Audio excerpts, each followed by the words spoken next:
Good. All right. All right. What's up, everybody? Steven here, the Horror Freak 85. Here tonight with Frank Durant and Boomstick as always. How are you doing tonight, Frank? I'm well. How are you guys? Great. Thank you for joining us. I know you got a short time. I'm not really sure, but like I said, you're welcome to stay on with us as long as you'd like. Mm-hmm. So, I guess we'll go ahead and get started. And whenever anyone has any questions, once they come in, I'll relay the message if there's any, just as always. Perfect. So, when you were growing up, what movies was your inspiration, and did you always want to write and direct? No, not re- you know. I grew up in the '90s, and I tell a lot of people this, and they ask me to explain to them what a video store was. But I worked in my local city's video store for many years. So before I even went to film class for college, I was a student of watching multiple movies every day at the video store, and always recommending videos and having Frank's picks and like so I'd have films like The Deer Hunter, Cinema Paradiso, Evil Dead, of course. And I was always happy to recommend a film from somebody who's already seen half the movies in the store. Yeah, I as I was telling you earlier, I worked at a video store, and this one woman, she'd always come in. She's like, "What's good?" I go, "This, and this," and she'd be out of there in like 2 minutes. She's like, "I love coming here. You're the best." So I can relate to that. It's fine. Yeah. That But that yeah, was I not even knowing this, I was considered like the Quentin Tarantino kid of the city because I would talk really fast. I was very animated with my hands, and people would call me and say, "Frank, what was that movie with the guy on the boat?" "Oh, Titanic." "Oh, yeah, Titanic." So I always had that useless information of Frank knows the movie. Call him. He knows the title, who that actor was. So that was my rep, and I really had no choice, Steven. I had to go into filmmaking because I couldn't do anything else. yeah. Nice. Like also like that commercial where he's like, "The movie with the car explosion." Yeah, that movie. That's the one. Yeah, that's the title. Just to give you a few sentences, and you had that movie, huh? Yeah, I've had that happen a few times. I have a friend message me out of the blue and just like, I need to know this movie, and they give me like short description. Yeah. I'm assuming though were always interested in horror, or you have any other favorite genres? No, studying film, like going through film theory can either make you just appreciate film or just drive you crazy because you can nitpick and tear apart a movie with symbolism, semiotics. Why is this character named that? So I would really annoy people by just really breaking down a film as opposed to, yeah, that movie was awesome, as opposed to, yeah, you see how the use of the color red or how he does this or why this character is named after something. And they go, Frank, it's just a movie. But yeah, I would really I appreciate any type of film that just blew me away, whether it's a silent film from the early last turn of the century to, I mentioned Deer Hunter. Yeah. That movie really inspired me to say, wow, you could actually make someone laugh, cry, think in one movie. That's like, how, what genre is that?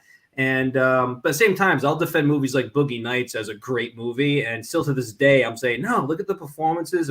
It's not about pornography. It's about family. Look at the dynamics and how he's filming like a young Orson Welles, which is Paul Thomas Anderson is a brilliant filmmaker that doesn't get the credit. So I'm that guy. I'm that guy that can really just annoy you or just inspire you about how a movie can just change the way people are. Nice. So which film school did you go to? I took the film course at Rhode Island State. I was considering wasting a lot of money and traveling away, but I thought, no, I got to be a local boy and still work in the video store and go to Rhode Island State to save money. And the goal was to be, the first kid on my block to make a movie and to really see if it would, stick. And like I said, the easiest genre I tell people, do a horror film. You can do it with no money, and there's definitely going to be an audience for you, whether it's vampires, zombies, werewolf. You're definitely going to, instead of doing something that's very dramatic or outside the box, I always encourage any young filmmaker, make it horror.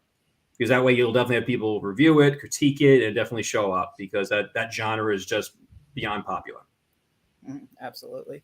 I know you said you had tons of inspirations and stuff too, but for horror, is there any horror directors that you work off of, or? Well, when I saw the Texas Chainsaw Massacre, I was blown away like anybody. Like the first time you've ever seen that movie, and like the ending was like speechless, and you forget that you're actually watching a movie. So like an independent filmmaker, Toby Hopper, I can't say his name, but guys like that, I totally inspired that, if they could do it, I could do it.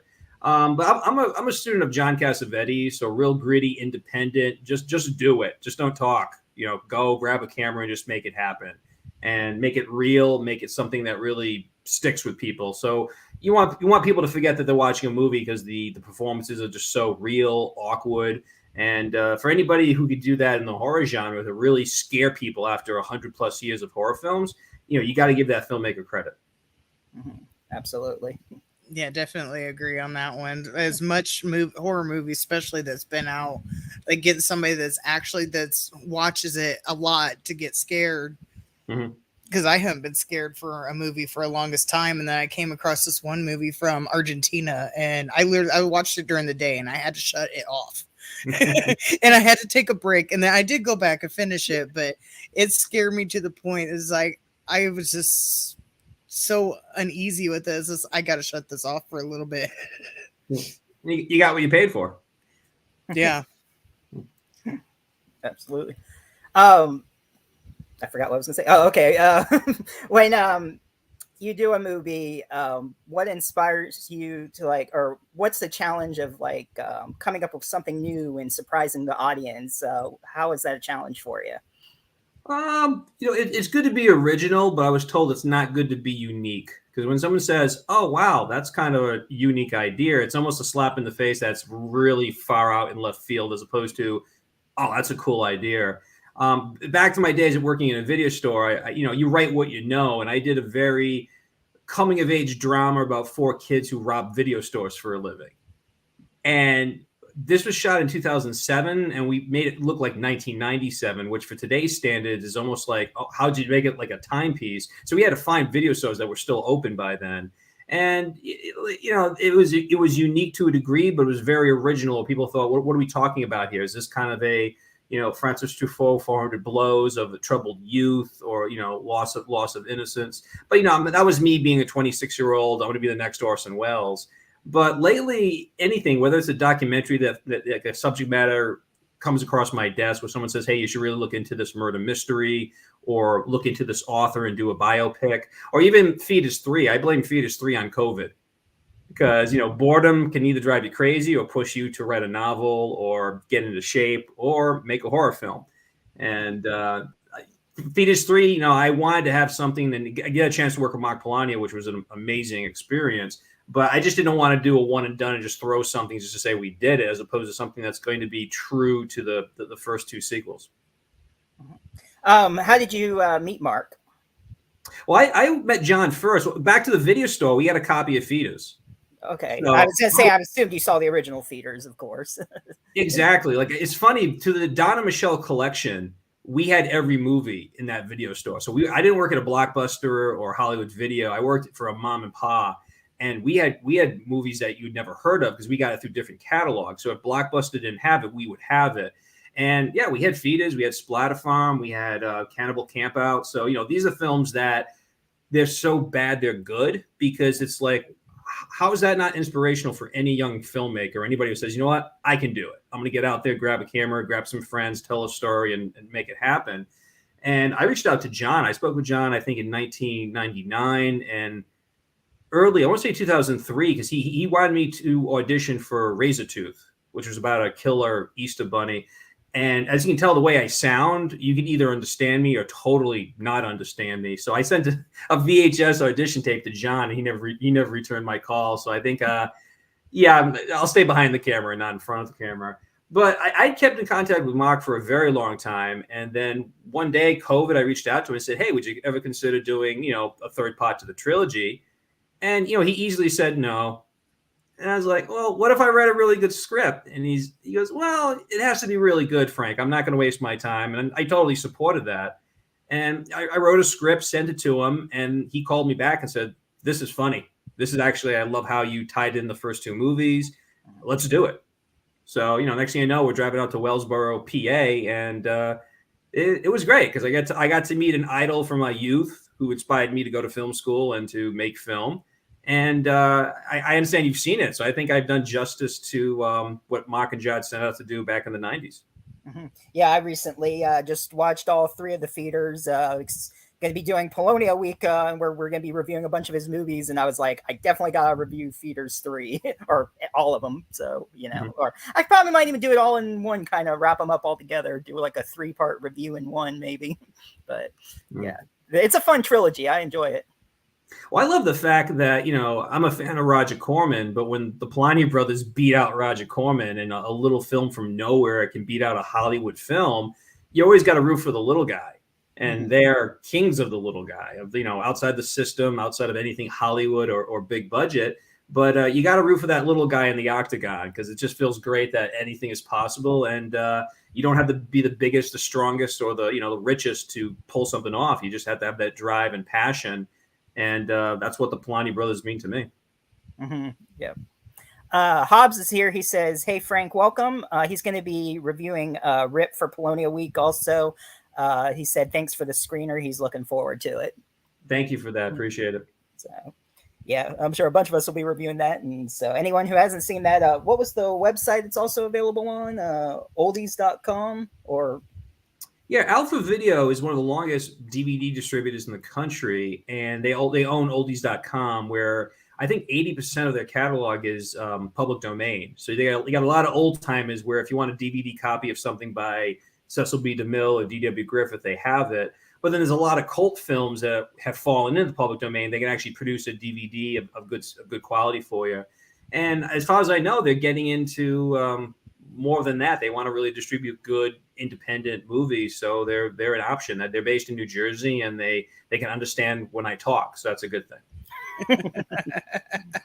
I don't think it's that. I don't think it's bad. We can understand you.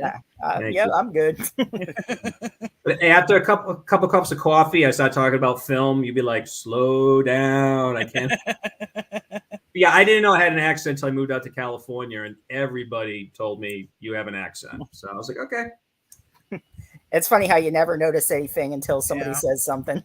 Exactly. Yeah, I had the same thing. I lived most of my life in Illinois, and then about 4 years ago, we moved to Wisconsin. I went to a store, and this lady's like, "I love your accent. You're just so cute." It's like, I don't think I got one, but you all sound like you're from Canada. Well, I just had a road trip last week. I saw a lot of the Midwest, and we drove through most of Illinois. Yeah, I saw some of your pictures. There's more corn than people in this country, and we thought we were going to fall off the edge of the earth. I go, okay, we've been on this road for 3 hours. We're still in Illinois, and who is eating all this corn? And I'm ready for a horror film based on corn. Like corn is going to, take over the world, or once we it's like an alien invasion. Once we're all made up of corn, from corn syrup or cornstarch. Now that sounds like a corny movie. There you go. So yeah, I actually commented on one of your pictures because you went and seen the Richard Pryor statue, and that is in a town that's close to my hometown where I lived most of my life. And I've actually talked about that statue on the show a couple times, and so I thought it was cool that you got to see that. But yes, there is a lot of corn in Illinois. Yaya was cool. We had a best fried chicken in the state, and my uncle Richard, a huge fan of Richard Pryor, he just sat underneath that statue and just started thinking about all the great jokes of, the inspiration. And, 40, 50 years later, we're still, laughing from his comedy. And it's the same thing for film, because we went up to Field of Dreams. We went to the Hoosier Gym. We even checked out sites of where Deer Hunter was filmed in Ohio and Pennsylvania. So, film buff, you go to a place where the movie was filmed. I even stopped by where Night Riders, George Romero's Night Riders was filmed. And it just takes you back. It makes you connected to that story. So yeah, I have that. I guess call it weird, but I connect with that. Like I said, for me and my uncle, both our fathers have passed, and nice to have a catch on Field of Dreams. So that movie could resonate with you, or it could be a total movie you just don't care about. But millions of people drive to places because they celebrate a connection with that story. So that's just like comedy or film or TV. It's nostalgic. It takes you back to when you were young. And all your family members are there, and there's a warm dinner at the table, and there's nothing to worry about. There's no politics. So even with Polanyi, if you're watching John and Mark's film in the 90s, that just kept me motivated to say, you know what, I'm going to be a filmmaker. And here we are 20 plus years later. I know Peoria has a street named for Richard Pryor as well. I'm not sure exactly where it's located, if it's near the statue at all, but there is a street as well. But Well, it's funny. I'm not familiar with Peoria that well, so I don't know. Because like I said, I grew up in a town that was a little bit smaller, kind of like a suburb per se of Peoria, and a lot of people from my town didn't go to Peoria unless we absolutely had to. I was just happy there was no corn there, and no, it was a good time. It was definitely a nice little city, and be a great place to make a movie. It's like now I kind of want to make a movie with corn, a horror corn movie. That sounds fun. Just imagine like maybe some of it popping off in their eyes or something, or who knows? It'd be fun. Yeah. When you kickstart things, and next thing you know, the fans are giving you a lot of money. There's power there. So but yeah, same thing. We've had so many wonderful reviews and people just interested that when Mark was saying, "Hey, we made a sequel to Feeders," they just went crazy thinking, "Perfect, we need this." And this time in what we're living, we need Feeders 3.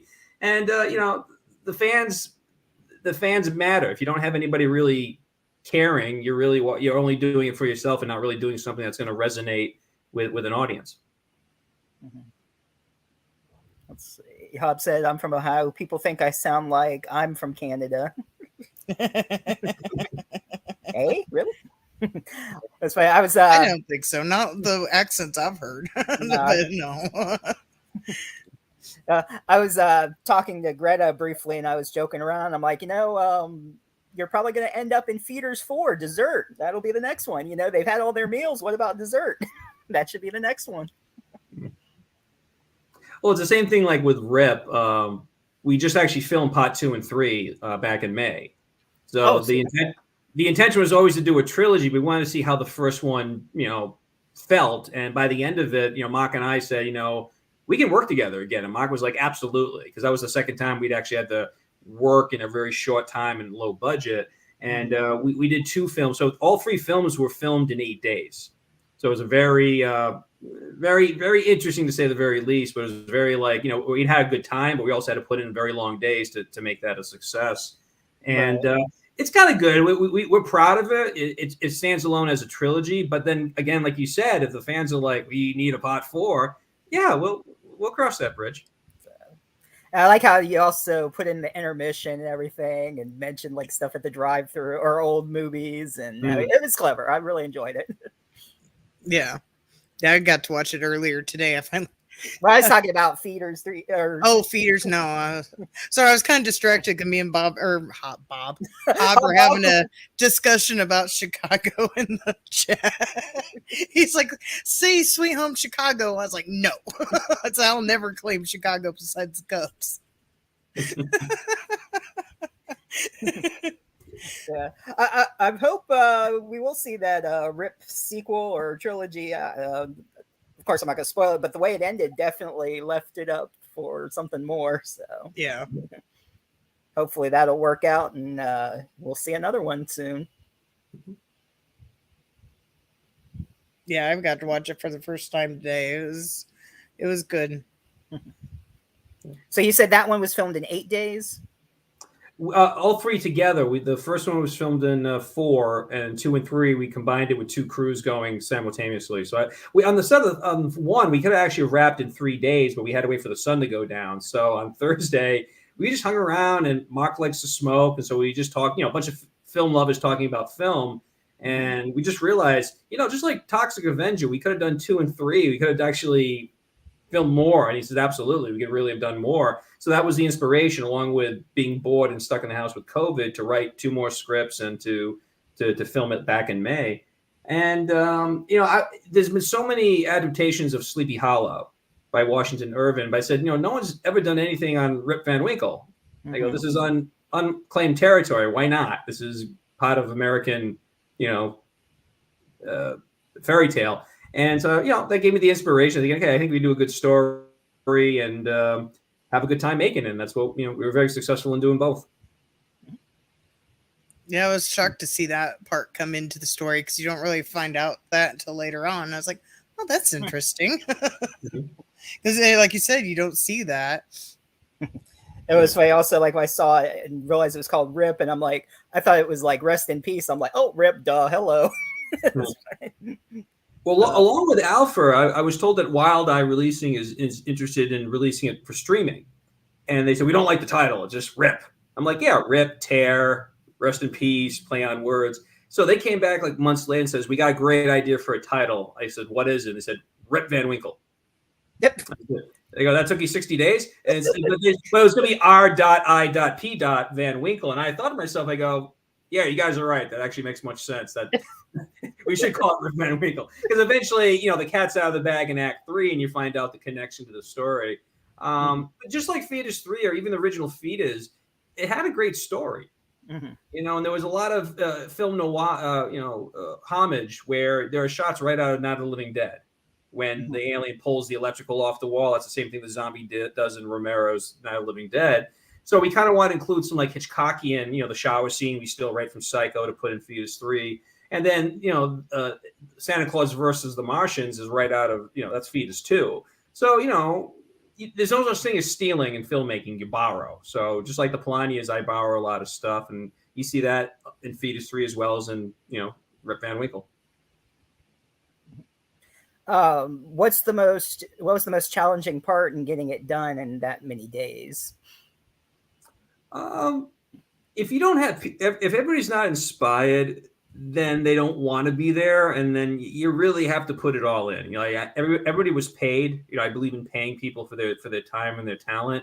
But if people are there just for a paycheck or an IMDb credit, you need people who believe in the story, the people, and it's been there for the last 4 films. I got the chance to work with Mark.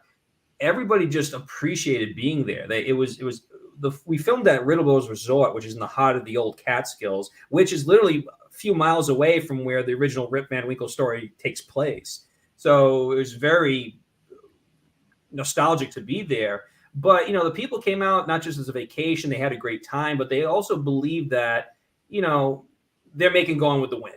So even though we're not, it's very low budget. This is horror. This is straight to video. Everybody gave 100%. I'm talking from our production assistants to our acting. Everybody treated it like this is a passion. We have to really sacrifice and do the best we can. So with that said, they were long, grueling hours, but no one ever gave any, kickback by saying, no, I don't want to, or this or that. It was a true collaboration, and everybody respected everybody on the set. So, any film, big or small, you get egos. And I'm just very grateful that we didn't really hit any problems. And that's a great thing to happen, because usually when it does happen, the whole film falls apart. It shows in the performances, it shows in the production value. And sometimes films get stopped. Films get canceled because an actor walks away or a director gets fired. And big and small films, I've seen a lot of crazy crap happen, but I appreciate everybody in the cast and crew because they gave it their all, and they believed in not just me, they believed in Mark, and they believed in the story. So all that definitely matters. Mm-hmm. Yeah, you had a couple of our friends in there. You had Tim Hatch and Jeff Kirkendall. So those nice, friendly faces that we know beforehand, or know ahead of time, or I don't know how I want to word that, but you know what I mean. Some friends of ours that have been on the show a few times. Yeah, I couldn't get it out. 2 things I'll say. Jeff is like a lucky rabbit's foot. You always want to have Jeff on the set. No matter what, Jeff makes sure it doesn't rain. The food's always tasty. When Jeff is there, it flies by. And we had a situation. We were filming in the woods one night, and there were coyotes. They were howling, and I just had a fear they're going to come after us. But we had Tim Hatch there. And I thought, no, they're not going to mess with us because Tim's here. Tim will fight those coyotes back in the woods. So he had that plunger with him. Yeah, I was about to say he's armed with the plunger. But Tim's a big guy. You don't want to mess with Tim, And like I said, we were like, oh, my God, we're in the woods. We're in the Catskills. There could be wolves or coyotes or whatever. And we just said, I go, oh, we got Tim. Tim's here. We're safe. That's like being in the big city. No one's going to mess with Tim. So we felt very safe, and we obliged. So Hobbs said, it's nice to have passion for your work, whether you make movies, bake donuts, or if you're a surgeon. Passion is a great thing for a film. Oh, yeah. See if there was anything else there. People talk amongst themselves. Did you want to ask anything, Boom, or you want me to go ahead? Go ahead. Okay. I was gonna say also. Let's see. Covered that. Brain fart. It's one of those nights. Oh, it says, "Hey John, Pat would mess with." Okay. Um, what is your working behind the scenes? What were some of your favorite death scenes and effects on that? Fetus 3. Both of them. I love the homage to Hitchcock when there was the shower scene. That was just fun, but it was also goofy because you can see the alien's head just walking like nonchalantly into the shower to kill his victim, and it just made it just a we did it respectfully, but we just did it where it worked well, but it was also funny, and that's tough to do with a horror film that scares you but also makes you laugh because you're taken from both genres. And I think Fetus 3 was a great example of lowering the bar. Like when you lower the bar to watch any movie and you get blown away, it's like, okay, this is a no budget, low budget film. But when you go and watch that and you go, oh my God, this is better than some of the stuff that Hollywood is producing. And a lot of people will say, we watch this and we go, wow, this is actually a really good movie. Like the opening narration, like you mentioned, the intermission, we surprised a lot of people. And that was the goal of Fetus, to pay respect to the first two, but also to kind of shock and go, oh, wow. And they kind of good storyline, good performances. Even the Doctor Strangelove, we had one actor portray 3 different characters, and most people didn't know that until halfway through the movie. They say, wait a minute, that's the same actor because he did such a great job. And it's little things like that a film lover will pick up on. But at the end of the day, the story and the performances are better than a lot of things you see where if you have $25 million to make a movie, it better be good. These guys did not have 25,000, let alone 25 million. They produced a nice movie that entertained a lot of people and had a great storyline.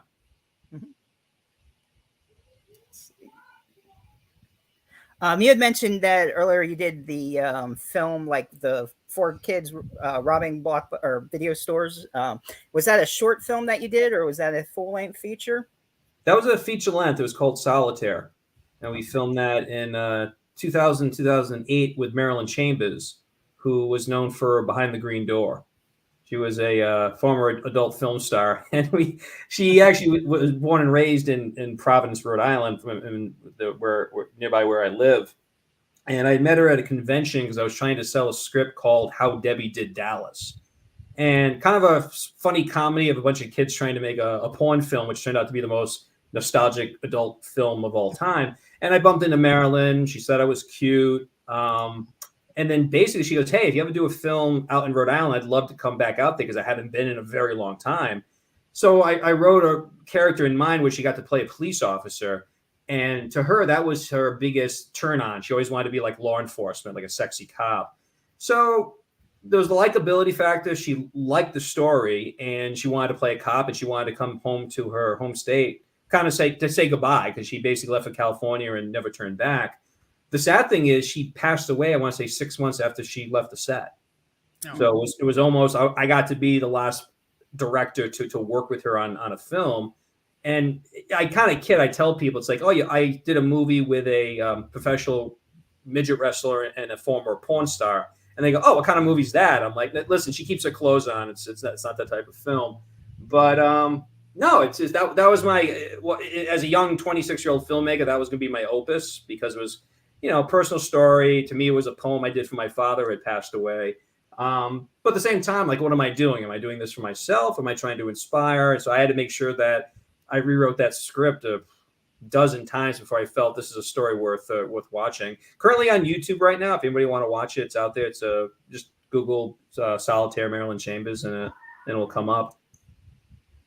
Okay. Any other movies we can check out on YouTube or streaming services or anything besides Fetus 3 and Rip? Well, yeah, I pride myself that everything I've done, it can be seen. Like, I hate those films that are like, oh, yeah, we're spending 5 years in pre-production or 10 years trying to find a distributor, or just films that just don't get made. So if you Google most of my films, everything is either on YouTube, Vimeo, or has a distribution with either Wild Eye, Alpha Video. 3 of my documentaries have distribution out there that you can find online links. And it's like the mafia where you try to get out, they pull you back in. It's very difficult just to walk away from filmmaking because next thing you know, you've been doing it for 20 years. And like I said, there's always something on the back burner. There's always projects I'm waiting for the phone to ring, or I love working with people that I've worked before. So there's always that opportunity of finding the time and the resources and making another film. But it's very difficult just to stop. Even when you retire and think that's it, next thing you know, you're back in production doing another film. Do you have your own YouTube channel, or is it on different? Well, yeah, my producer friend, Rand Allen Sabatini, he's the one that co-produced Fetus 3. I believe it's Rand Allen Entertainment or Rand Allen Studios. I want to say there's about 10 to 15 different projects that are on his YouTube channel. I'm looking for it. That's what I was asking. Say Rand Allen Productions? I believe so, yeah. And you said you did some documentaries. What type of documentaries did you do? Well, the last one I spent over a year on was a murder mystery that happened up here in Cape Cod known as the Lady of the Dunes. And I was approached to do that, where it's almost it's fun when someone comes up to you and says, "Hey, you should do a movie and we'll finance it." I'm like, "Oh, really? Wow, that's new." Usually I'm running. The last thing you usually have is the money to do a film. And that turned into, it was going to be a 30-minute short, ended up being a 90-minute feature. And we were talking to lawyers that represented Whitey Bulger, to serial killer Hayden Clark, to finding a lot of primary evidence that had not seen the light of day in almost 50 years. And it's weird because if I did this 20 years ago, I would not have been successful. But I think as you get older, you kind of get immune to all the craziness, whether it's a horror film or a real life horror movie. And we were able to just, get good producers, do a lot of research and produce a documentary where, looking back, it was fun to do a feature about kids robbing video stores. But when you do something on an unsolved murder mystery and you're talking to family members of the people in the community that this affected, it's real. A documentary is completely different from a made up movie. But the importance of it, of trying to solve something and working with FBI, working with state police and investigations, completely different. You realize you're not here to entertain. You're here to basically use your talents to do some good. So I just wrapped that up recently. And before that, I did a documentary on Henry David Thoreau, who wrote Walden, wrote a book on Cape Cod, and I did a documentary based on his book on Cape Cod. So some things are definitely hit or miss. Other things, there's definitely a lot of importance behind it because, filmmaking is a powerful tool. You can change the way people think as opposed to make them laugh, make them cry, or entertain them. So it's, the camera is a very powerful tool, equal to a gun. Okay. For documentaries, how challenging is it? What was it like? I'm assuming you spoke to the families and stuff. How is it talking to them and like experiencing it in real life instead of in a movie? Well, it's almost like compare it to two of my early horror films. I did a movie called Kill a Camp Out, which is kids go camping, they get killed. Mm-hmm. And then I did a movie called Hecatomb, which had to do with werewolves and vampires. It's actually about a modern day vampires that own a milk factory. And they kidnap kids and they put them on their milk cartons, but they're keeping them to drain them of blood. So it's almost like they're helping the authority find the kids that they're actually kidnapping.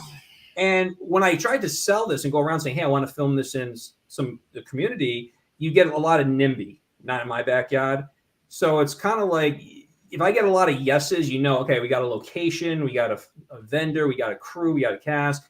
But sometimes when you get a lot of just doors shut in your face, you realize, yeah, maybe it's not a good thing to make this horror film here.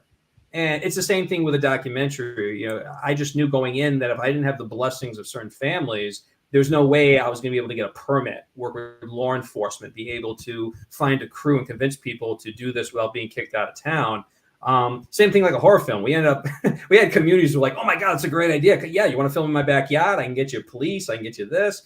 And to any filmmaker, you need that support. If people don't want to see that movie, they're kind of telling you maybe you should go work on a different film or find a location that's going to give you that blessing, so you're not having to look over your shoulder or making the movie impossible. So we had the blessing of basically having a lot of support to do this when a lot of other filmmakers were kicked out of town, because sometimes people are there to exploit as opposed to tell a good story or to help solve a murder mystery, like I said.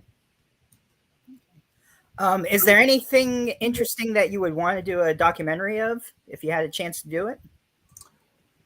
Yeah, I'm just trying to think of one though. I'm trying to think here. I still have things in pre-production. If I get to make them is another question. Um, but yeah, like I said, I think the Rip trilogy as well as Fetus, I hate to say it, but I think they stand on their own. I don't think there ever will be a fourth.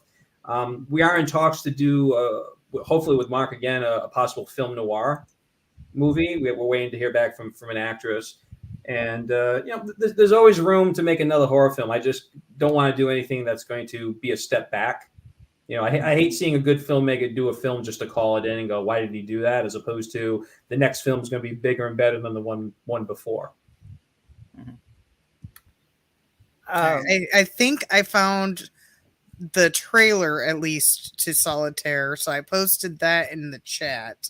Mm-hmm. I'm still on the lookout though, because I couldn't find anything.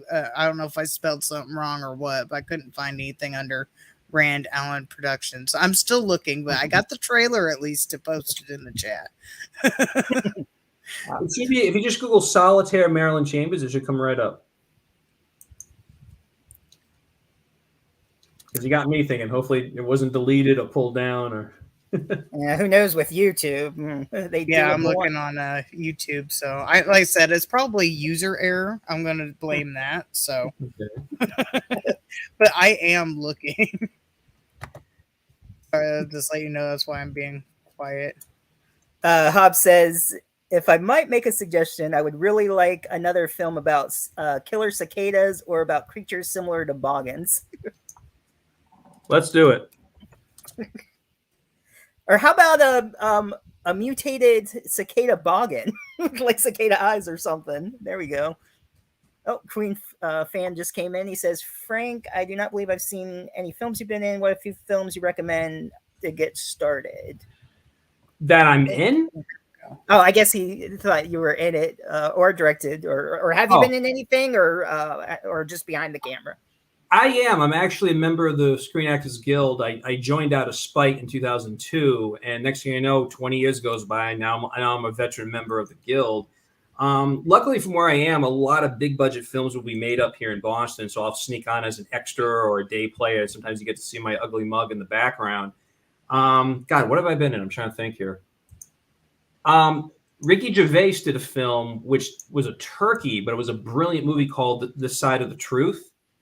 Mm-hmm. They called it The Invention of Lying once it came out. And there was a scene where he comes out with these two pizza boxes as the 10 Commandments. And I'm in the audience, and like the way they position me, I'm in every scene. So I had a lot of people text me saying, "Are you in the movie The Invention of Lying?" Because you ruined the whole scene because you're in the background trying to listen and overact. I go, "Yeah, that's me." And I also got to be in Manchester by the Sea with Casey Affleck. I'm in the scene where he knocks out the guy in the bar, and someone told me, you look right at the camera after you notice Casey Affleck punches the guy. And I go, no, I don't.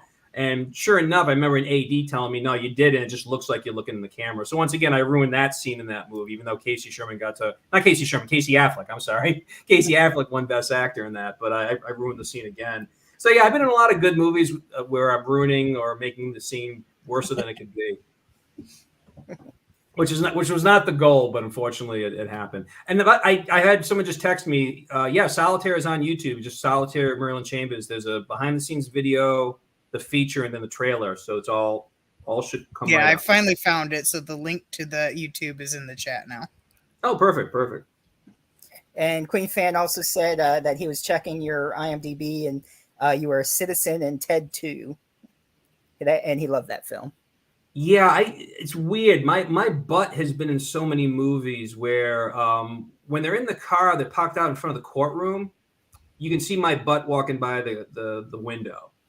And then also the Best Picture Spotlight that was shot in Boston. And I play a Boston Globe employee, and you can see my I have my clothes on. But once again, there's a scene where I think Michael Keaton's walking by, and I'm just standing by the desk reading a newspaper, and you can see my butt.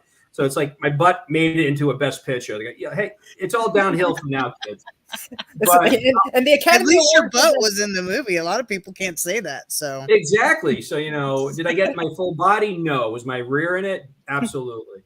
So the Academy for Best Butt in the Film goes to. There you go.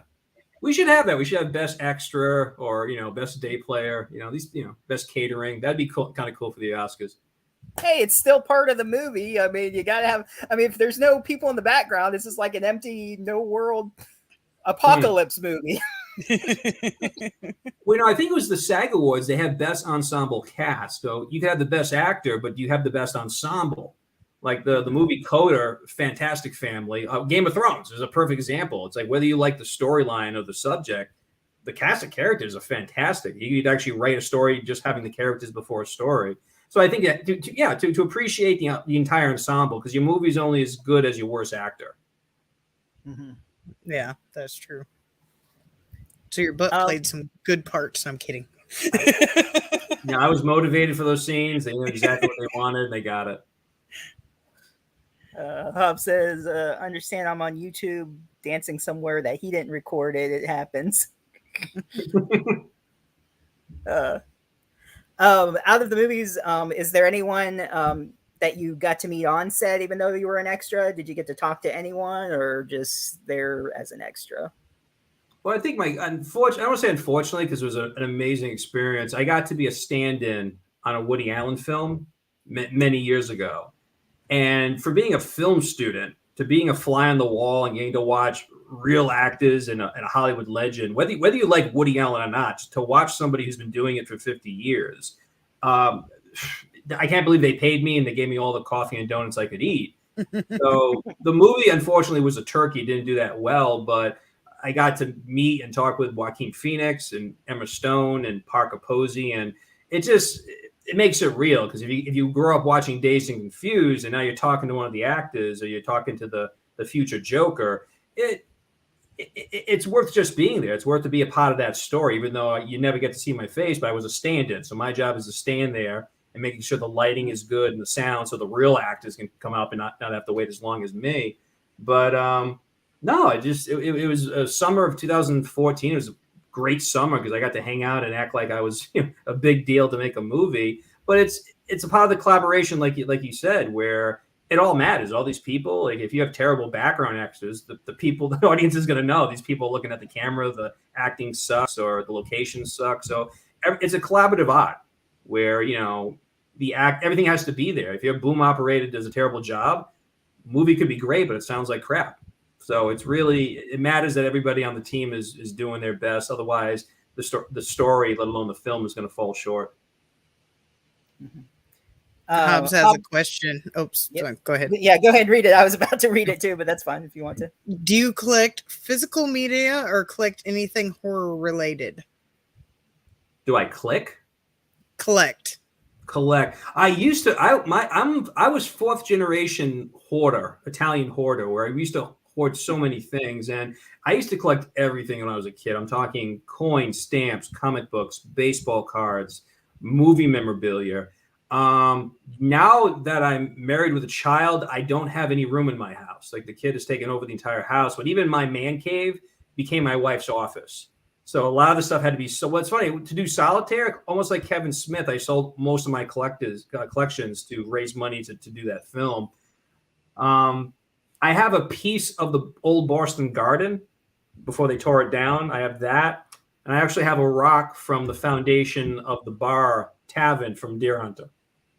So nice. I've limited to those two things because it's about, to me, the Deer Hunt. If you look at three amazing scenes in movie history, they were all filmed where they leveled the bar and just an open field in Mingo Junction out in the middle of nowhere in Ohio. But to me, I was like, I got to take a rock just because it's like, this is where Meryl Streep and Robert De Niro, and just amazing when they sing God Bless America, or where they all sing I Love You Baby, or the guys playing the piano before they go off to Vietnam. So many emotions right there. It's like watching a bunch of happy kids drinking, in a bar, celebrating life. And then they go to the war, and then they come back, and they had every reason to hate their country and hate the government, but they sing God Bless America, and they move on in life. And just like, how does that movie not mess with you? How does that not change you as an individual when watching a movie like that? I tell every filmmaker, you got to watch at least 1,000 films before you pick up a camera, because you can only film and write what you know. Who are you at 22 to write this zombie apocalypse? Have you ever experienced that? You got to watch Romero. You got to watch John Carpenter. You got to watch all these great filmmakers before you can say, yeah, I can do that. So it's the same thing. I pissed off so many people watching thousands of movies and talking about them that, by default, I think, yeah, it's time for me to pick up a camera and tell a story. That's great that you did. Now we got these movies to go on to. Let's see. Queen Fan says Joaquin's Joker is underrated as fuck. His portrayal was just great, but Jack Nicholson's Joker will always be the best in his opinion. Yeah, I mean, they all have their qualities, I think. Yeah. Yeah, I just seen they're making a second one with Joaquin. Yeah, I heard that. Mm-hmm. I don't know what it's going to called or relate to, but yeah. When you ever get to meet any real actor, whether someone who's been on the stage for a very long time, like real acting, like I'm from the Dennis Hopper School of Acting, you just show up and act. Like if I'm supposed to be drunk in the scene, I'll just show up drunk. That's Dennis Hopper right there. But when you meet someone who's a true shapeshifter, Joaquin Phoenix was nothing but brilliant. This was 6 years before he did the Joker, and his performance was, I don't want to say terrifying, but it was just brilliant because you get to watch real acting. And everybody wants to be famous. They want to be an actor or model, but it's you just don't show up. You got to have a talent. And that will either scare you to say, yeah, what am I kidding myself? Why am I a member of SAG? Or it could motivate you to say, I'm going to reach that pinnacle. And no, just to meet him, talk with him, let alone watch him perform, nothing shy of brilliant. Is there anyone? Sorry. Go ahead. I was going to say I could only imagine, but that wasn't important. Go ahead. Yeah, I can only imagine. It'd be nice to be able to work with them and see them in person doing their craft. Absolutely. I was going to say, was there anyone that you plan or that you would like to work with that you haven't yet? I got to meet Austin Pendleton. And you know who that is because he's been in over 200 movies, but he's that guy that you don't really know his name, but you've seen him in everything, Austin Pendleton. Mm-hmm. And he's just a true actor. He'll show up and he'll be in your film. He's done a lot of independent movies, but he was in Catch-22. He played Orson Welles' son. He was in My Cousin Vinny. He played the stuttering lawyer. Oh, okay. He was on Fiddle of the Roof. He's worked with Groucho Marx. He's worked with Jackie Gleason. And he's just a New York guy. And, it's funny. I of course you want to drop a big name like De Niro or Pacino, but no, it's like people that you can tell that they appreciate it. They tell your story for you, whether, because I see Austin believing in independent filmmakers and their story. He's not there for a paycheck.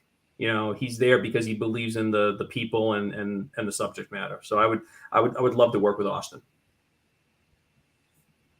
Let's see. My mom's in here watching. Peggy, she was saying that she lives in Weirton, near Mingo Junction, where Deer Hunter was filmed, and that the acting was outstanding. Yeah. Queen Fan 5. Frank, if you could be in one of the top horror film franchises, which one would you choose to be in? Ooh. But what are the top 5 franchises before I say one that's not? I don't know what they consider top 5, but I'm assuming like Halloween, stuff like that. Friday the 13th, Nightmare on Elm Street, Return of the Living Dead. I don't know. Anything. I'm not sure either what they consider. Everybody has a different top 5, but I'm assuming it's the big ones like Freddy, Jason, Michael Myers, Chucky, Scream. Well, if you Googled me hard enough, you'll find out that I played a zombie in a local public access show. Just because I got to work as a zombie, I got to be that. So I do a pretty good job. People told me you were hilarious. You had to walk down, and your jaw was dropping, and I was all tatted up in an old suit. And just because it's like you mentioned, to be that guy that tends to say, "I'll be right back," and then you get a great death scene. Of course, I'd want to be, killed by Jason or something like that. So, I'd pick Friday the 13th just because, I did a film about camping, so there's just that connection. So, final answer, Friday the 13th. Sounds good. It would be fun to get killed by Jason. Mhm. Yeah. Like I said, oh, we have a decapitation. Yeah, we've seen that. Oh, we have a stabbing. Been there. Okay, what could you do in horror where bowling pins from Rip Van Winkle, that goes to Henry Hudson's playing 9-pin. So I'm like, oh, the bowling pin's a good murder weapon we haven't seen in a long time. So to find anything that hasn't been done before, they've used chainsaws. I think Jason used a weed whacker in one movie. So Sleeping bag. sleeping bag and a tree, exactly. So force blunt trauma. Yeah, I hand it to anybody who can do something where you can say, "Oh, haven't seen that before." Let's see. What about getting killed with a spoon? I could scoop out some eyeballs with that spoon. Yeah, I can't see nothing off the top of my head where I could think a spoon has ever been involved. I'm sure there has been, but I can't think of anything off the top of my head. This turns into a South Park episode of The Simpsons did it. So I'm like, oh my God, if you do something and The Simpsons haven't covered it in the last 20 plus years, then you got to ask yourself, oh my God, what subject matter or what storyline can we do that hasn't been somehow a spoon to the eyeball or something? So, I don't know. Good luck. Right. Yeah, it's very hard. Mm-hmm. So, since it is kind of hard to think of like new ways to kill, how long does it usually take you to think of a new and creative way, or to maybe use a spin off something but twist it around in a way that hasn't been seen?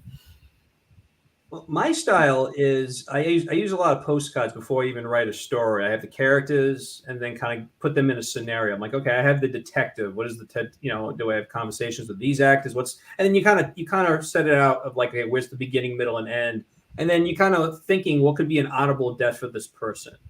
If this is use of a gun or use of a knife, or if this person hates cooking, well, we're going to use the stove. She dies by the stove, or she gets thrown in the microwave. So something that's symbolic or fits the character. So I think before you even start writing, you got to have those bullet point ideas. That just makes it easier for me, because you could write all day long and realize, wow, I wrote 25 pages of crap. And that does happen. You have to write a lot of crap till you write some really good stuff, and then hope the actors can take that and make it their own. I always tell all my actors, this is a blueprint.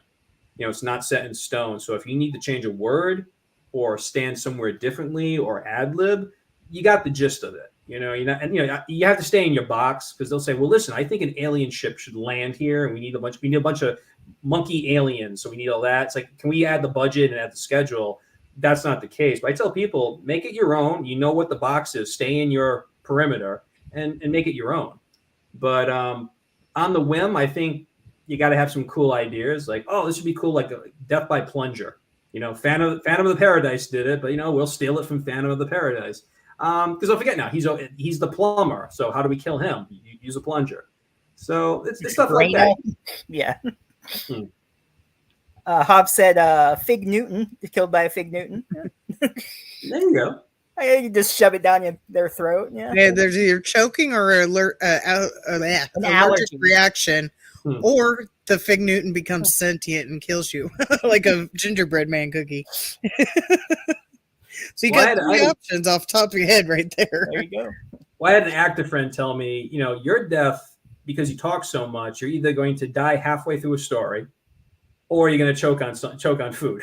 And I said, yeah, that's poetic for me. It's like Frank will be in the middle of telling a joke, and right before the punchline, he drops dead. So of course, we'll never know how the story ends. Or like I said, that would be good for that character. It's like, oh, he's always talking, so let him choke to death. Choke on his own words, which is very symbolic. But if Fig Newtons wants to give you some money for the product placement, then do it. Die by Chips Ahoy or Keebler Elves. Definitely get that sponsorship money for product placement. Queen Fan wants to know, what was the very first horror movie you ever saw, and which horror film started your love for horror? Ooh, I think it's a horror film. I remember seeing my father worked for the local cable station. So we're talking 1984. We were the only family with cable. So we had the early HBO, Cinemax, Movie Channel. So I had a lot of friends. They would come, hey, what's going on? What's on TV? So we watched a lot of cable. There was a Chuck Norris movie about a guy that they bring back to life.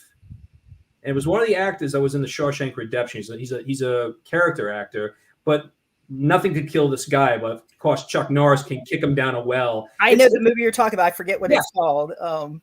Well, I saw that when I was 5 years old, so that doesn't, traumatize a kid, but it scared the crap because he's still alive at the end of the bottom of the well, and he's coming for you. So, Chuck Norris wins the battle, but at the end, he's still alive. So I saw that thinking, ooh, it's like the movie's over, but you still have that fear, and that's what good horror should be. Whether it's a fantasy or real, you want that audience member to have that reaction. So. Yeah, for Kill a Campo, that's a kids go camping and it's goofy, but there's some scenes the way I film it. People told me the way you filmed it was a horror movie. It was scary leading up to the kill, so you don't have to rely on the gore, you don't have to rely on the special effects, but if you have that tension of the fear of she's about to get killed or the killer's right around the corner, that's what I took from good horror films.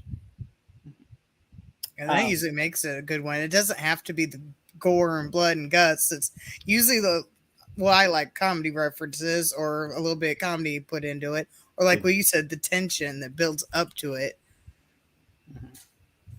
Was it Silent Rage was the movie you're talking about? It could be. It also had the guy from Animal House. He played the deputy. A sheriff tries to stop the killing spree of a silent maniacal murderer who is the result of secret genetic experiments. Yeah, that sounds about right. Silent Rage. So I'm trying to slip in my 40s. If you asked me that question 20 years ago, I would have got it in a second. So that's what Queen Fan was just asking. He goes, Silent Rage, that are you talking about?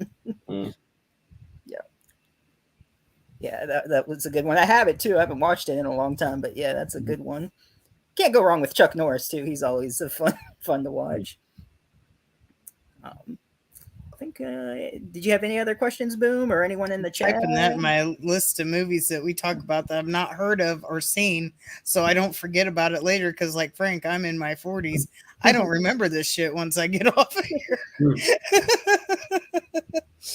Do you have anything that's coming that you haven't got to talk about yet that you can? You don't have to talk about anything, but well, I'm trying to slow down, but like I said, the phone keeps ringing. People want me to go into development on certain things.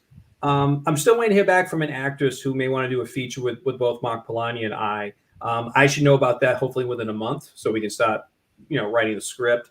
But I've always wanted to do a documentary on the Camino de Santiago out in Spain, where there's thousands of videos on YouTube. People vlog of like, hey, I'm walking 500 miles. So whether it's spiritual or they're doing it for fashion because they have to go backpacking in Europe somewhere. I've always wanted to do one on the wine. So we call it Vino on the Camino. So it's like every day we celebrate life by having a glass of wine and then also walking together. I love Martin Sheen did a movie with his son Emilio called The Way. And because of that, he's responsible for millions of people who now want to go to Spain to walk this 500-mile pilgrimage. But one thing that Martin Sheen said that was amazing is that when we walk in life, we're not the same person when we walk with other people, when we walk by ourselves. We walk differently, we think differently, we even talk differently. So it's kind of when you're on a pilgrimage and you're walking with strangers, you kind of have that dialogue and conversation. But when you're by yourself, we're thinking or we're dwelling or something. So I just love the power of really going on a true pilgrimage, but at the same time celebrating life with the good and the bad. So I'm in talks right now to possibly do that next summer, and a complete departure from anything horror. I would not want to do a horror film, out there in Spain, even though it's a beautiful landscape to have a killing spree. But I'm not the guy to do that.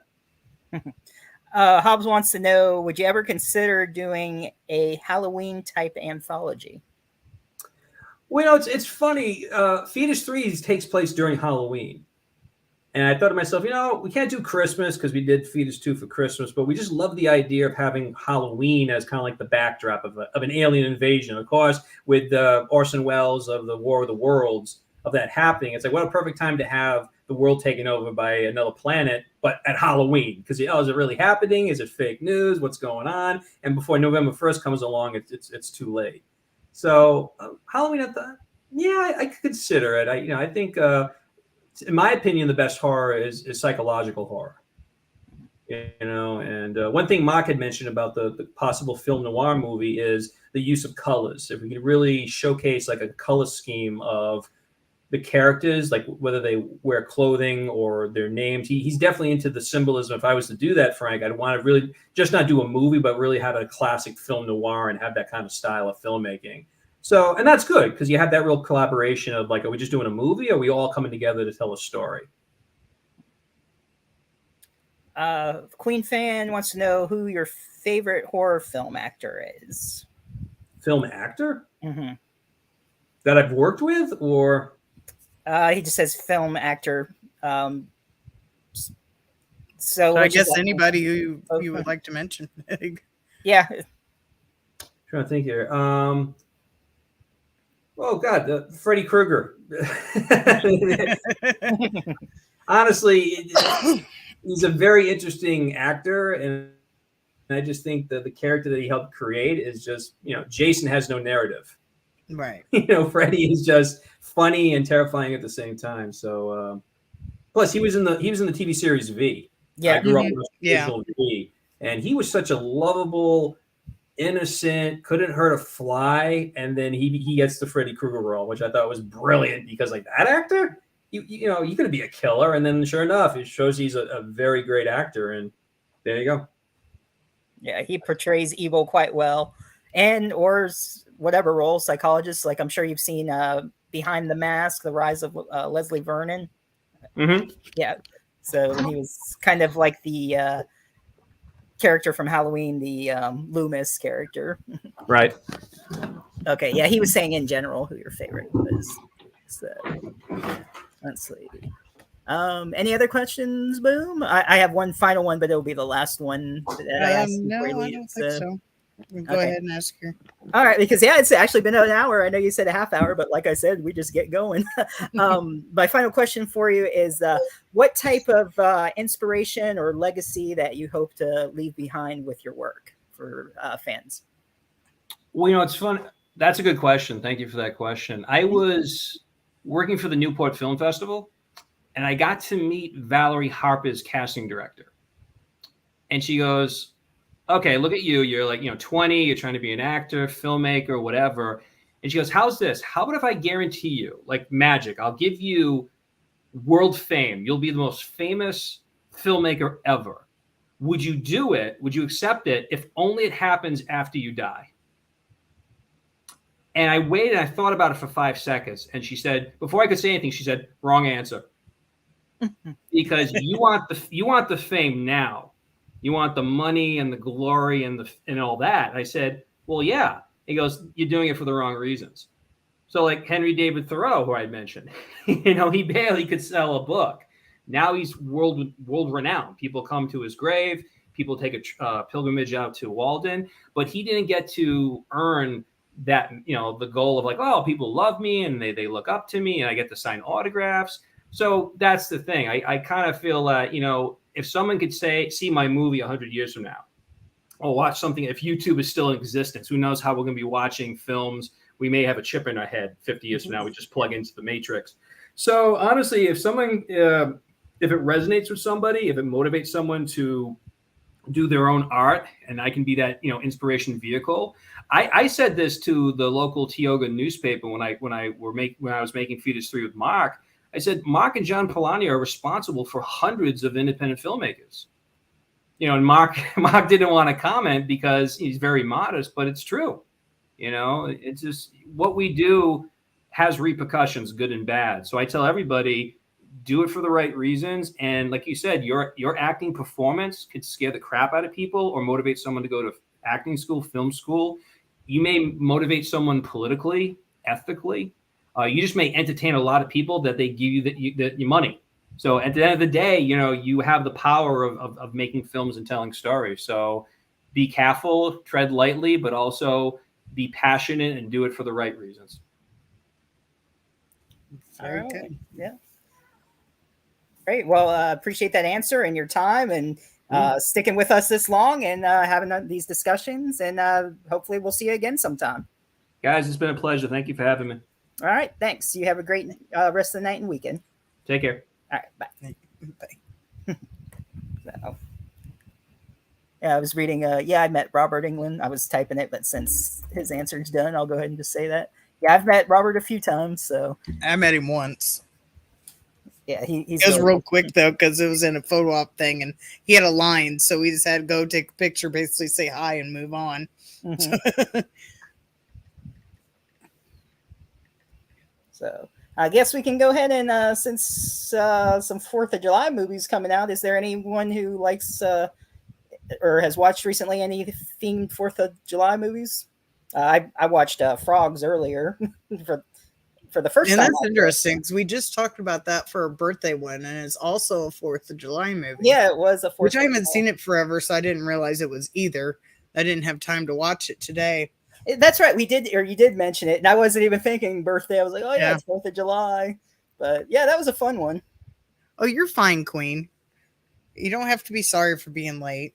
Oh no, whenever you come in, that's all that matters. At least you're here. That's all that matters. You can always rewatch. Yep.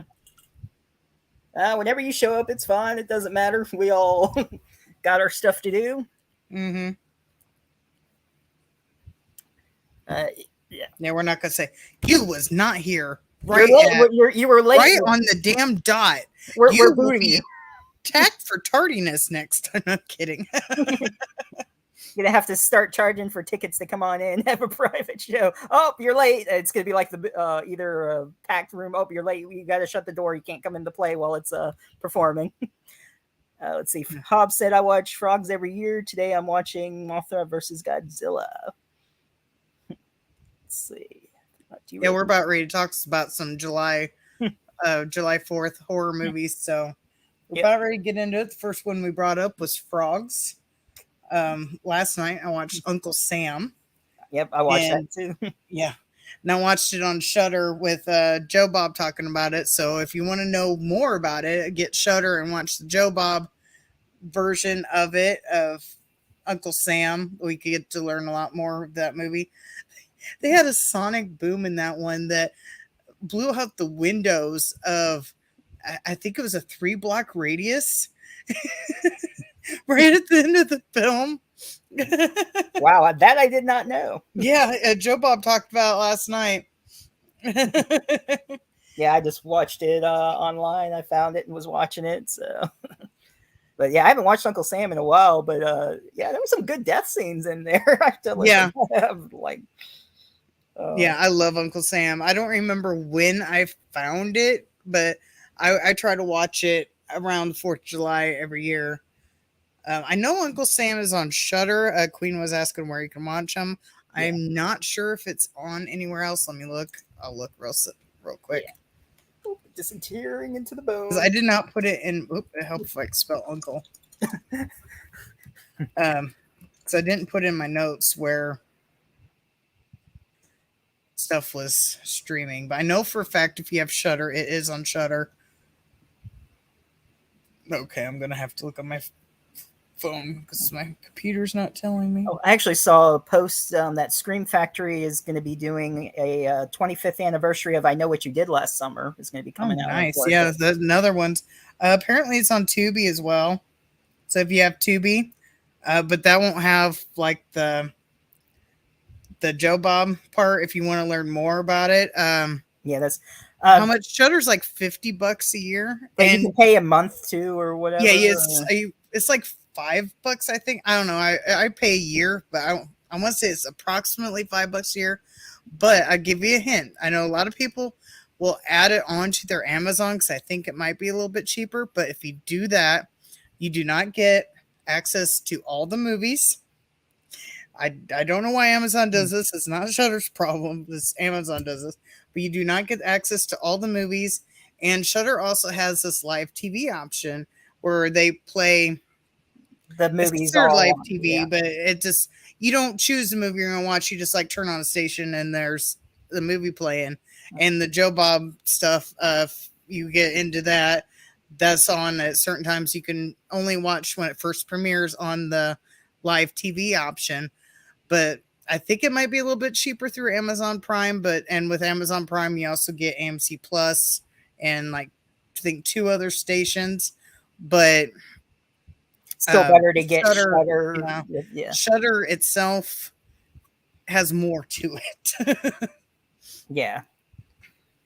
But I don't even think it's that much, like $4 or $5 or something, unless they change It's it a month. approximately $5 a month, and it's like $55, $56 for a year. But yeah, there's quite a bit on there, and they've been coming out with original movies, exclusive movies. If you've heard of The Sadness, which is not in our July 4th theme, but it's a very gory, very good. I actually got Sadness on Blu-ray. It came in horror pack for this month. That was one of the 4 movies. I was like, oh, okay, so I guess I have to watch it now. I think it's Korean, isn't it? I don't remember. I want to say it's Korean. Yeah, I think it's Korean. It's from the Asian region. I want to say it's Korean, but I'm not 100% on that off the top of my head. But it's very gory, very messed up. That's what I heard. So yeah, you will be in for a treat watching that movie. I'm a gore whore. But yeah, once I get back in, after finish my Polonia stuff, I'll be getting back into some other stuff and my reviews, and that'll be one I watch for sure. Plus, I watch so many TV shows, and it's just hard to keep up with everything. It's impossible. If only I could watch everything I wanted to watch.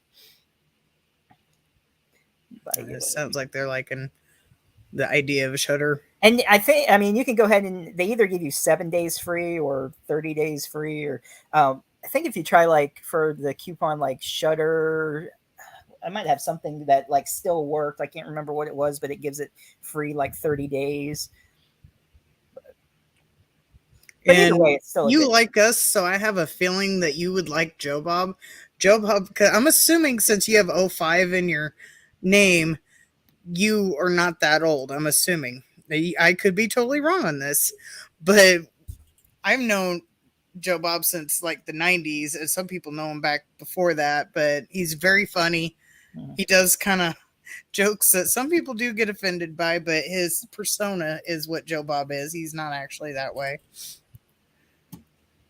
But you get to learn a lot about the behind the scene movies watching him. The horror pack, I can actually give you my link and you can save $5 off your first purchase. You have Instagram, I can send it to you. And plus I have to look it up right now. I don't know the link offhand, but if I go to my page, I can like refer people and they can save $5 off their first order. Or if you want to look me up on Instagram, it's just Horror Freak 85 minus the. So. I thought it was something else on Instagram. No, it's Horror Freak 85. Is it? Okay. I know there was one of them. Maybe it's Twitter that you was something else. Oh, I might be. I don't know. I think you're Wild Eye Guy on Twitter. Oh yeah. On Twitter, I'm Wild Eye Guy. Yeah. I was thinking it was Instagram too, but.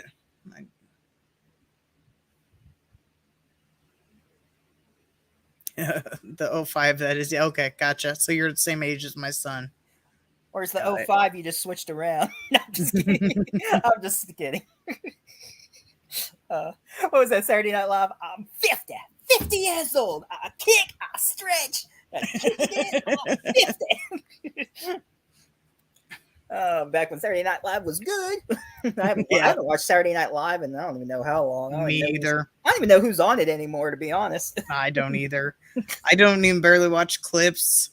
I think the last person to come off there that I like, and I can't remember her name, but she's in the Ghostbusters that everybody hates, the woman one. But she's the crazy one. Mm-hmm. And I can't think of her name, but I love her crazy. Character. Aren't they all crazy? She's a little bit more crazy. To say no, she's the one that has that makes all the gadgets and whatnot. Okay, but I kind of like it because of her character. If her character wasn't in it, I probably wouldn't have liked that one. You can also send it to me through email. Yeah, that's it. Yeah, I've read it. I think you added me on Reddit. I believe. I think isn't that how you even found me? I think. Yeah. Well, there's his Reddit thingy. Yeah. I don't know what they're called, but Reddit tag, I guess, so you can get. Either way, I'll get it to you. I'll have to look up what it is though, because I don't even know offhand, but I'll send it to you. And yeah, Horror Pack is awesome. They got this besides the sadness in this past pack. They also do limited editions, and this one was signed by directors of the film. So sometimes they give you autograph ones, ones that haven't been on Blu-ray yet, and so. And actually, I saw that Wild Eye is going to be releasing a movie called Animal Inside, but it's actually already been released as Betsy was the original. When we had Erin on here, we were talking to her about that. But I guess Wild Eye is re-releasing it as Animal Inside. So had it before that. Let's see. I grew up watching it with my mom. She used to play the old 80s and 90s. I think he's talking about Joe Bob. Yeah. Nice. Nice. Can I trade you for my son? You're the same age. I'm kidding. You like horror, and well, technically my son knows who he is because he sees me watching him, but he has no interest whatsoever in horror movies.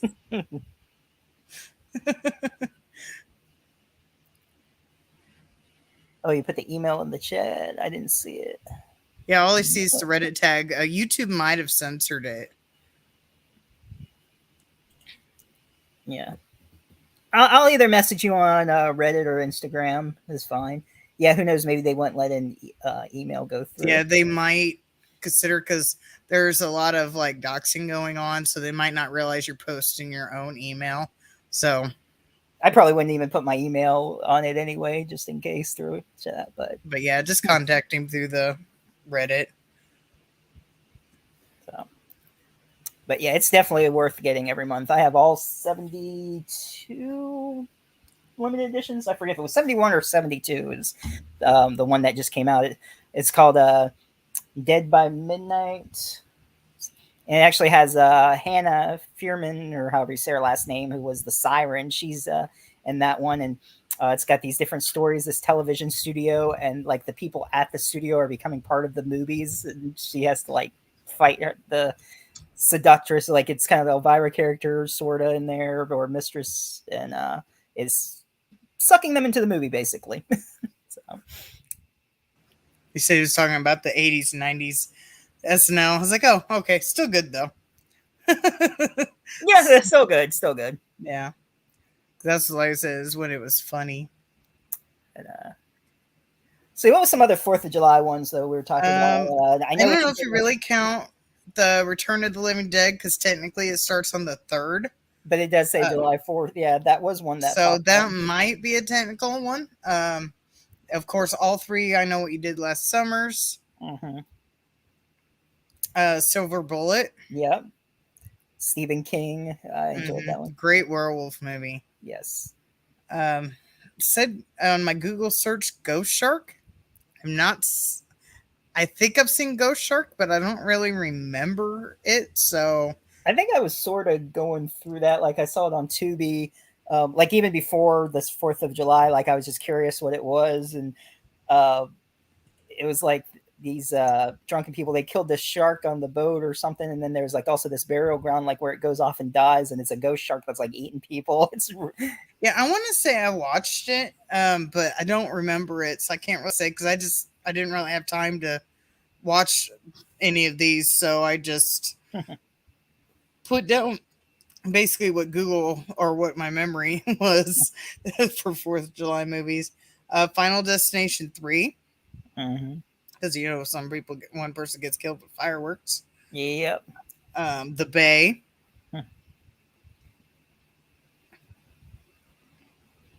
The Bay. I know some people hate that movie, and I don't know why. I think that movie's great. That was like like a documentary type. Yeah, that was like I was gonna say that's the one it was, right, with that virus or whatever in the water or something. Is that the one? Yeah. Something to that effect. It's been a while since I've seen it, but I think it's a good movie. I don't know why it has so much hate to it. The only thing I could think of is because it's like that mockumentary type filming, almost like a found footage type deal. Yeah. But I like it. I think it's great. Apparently Dark Skies, it's like an alien type movie. It's the one with the it's just like a bunch of lights. The aliens kind of electro I won't say electromagnetic. It's just like big balls of lights, and you can't see them unless they light up, or if they go to kill you, they light up. Mm. Yeah, I think my favorites though is probably Uncle Sam. I gotta say, and I've always enjoyed I Know What You Did Last Summer. I saw that in the movie theater. That was a fun one. I love when he hooks. I forget the character's name, but the dude from who played in Roseanne was at the shipping yard where he worked, and how he jammed it right in his neck and dragged him over. That was my favorite scene. Love documentary and found. I would say check out The Bay. Let me see if it's streaming somewhere. I'm gonna look. That might be on Tubi. I'm thinking it is, but I'm double checking. Unless it's not there anymore, because I know. Oh, I got my DVD player and I don't have my Fire Cube hooked up. I'd have to take the HDMI cord out and put it in that. Oh well.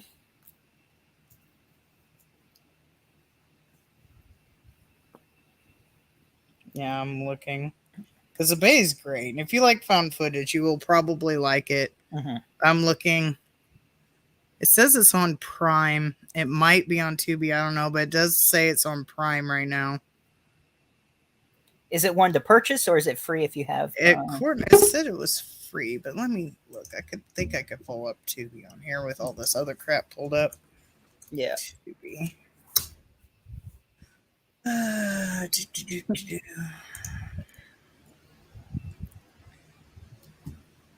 As I can during lunch break.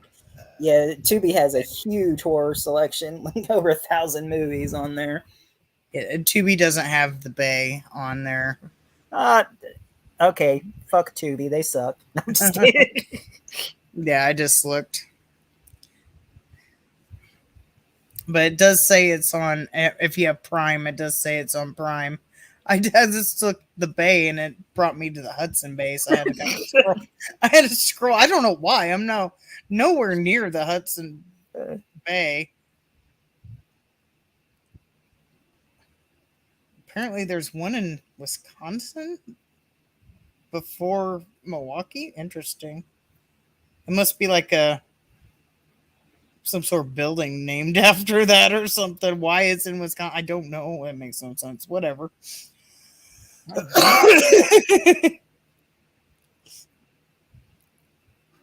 Got a trailer for. Oh, I can look. Let me look.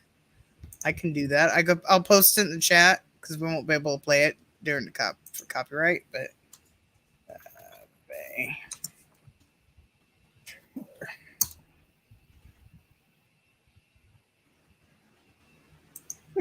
What was it? Was it Happy Gilmore or what one was it? Yeah, I think it was Happy Gilmore when the guy was like, "Stay out of my way, or you're gonna pay." And he goes, "How about I go down to the bay? I'll eat some hay. I don't know. I may." When he was just rhyming with.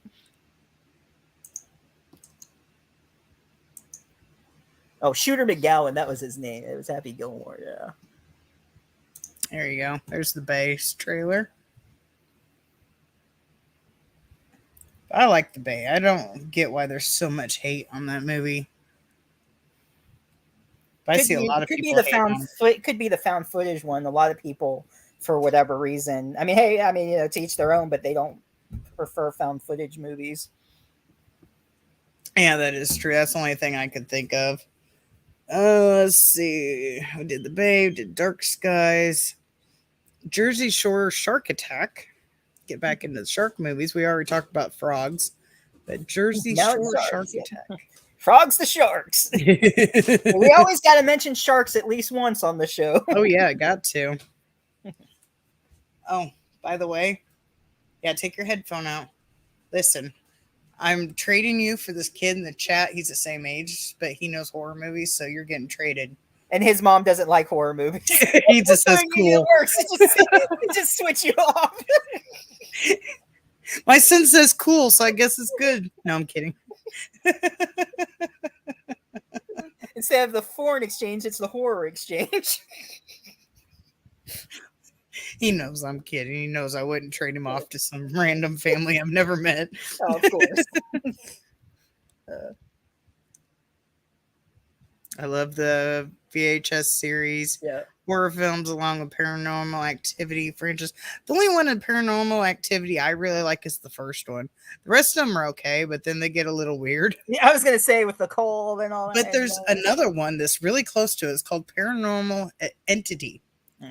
I think that series is a little bit better than Paranormal Activity. It's like the same concept, but that they came, I think, after Paranormal Activity. They saw like the big like blowout hit of Paranormal Activity, so they made Paranormal Entity, which is like the same type of movie. But I think their storyline is a little bit more grounded. They don't have like aliens and shit and weird ass stuff going on. You described every 80s horror franchise. Yeah, probably.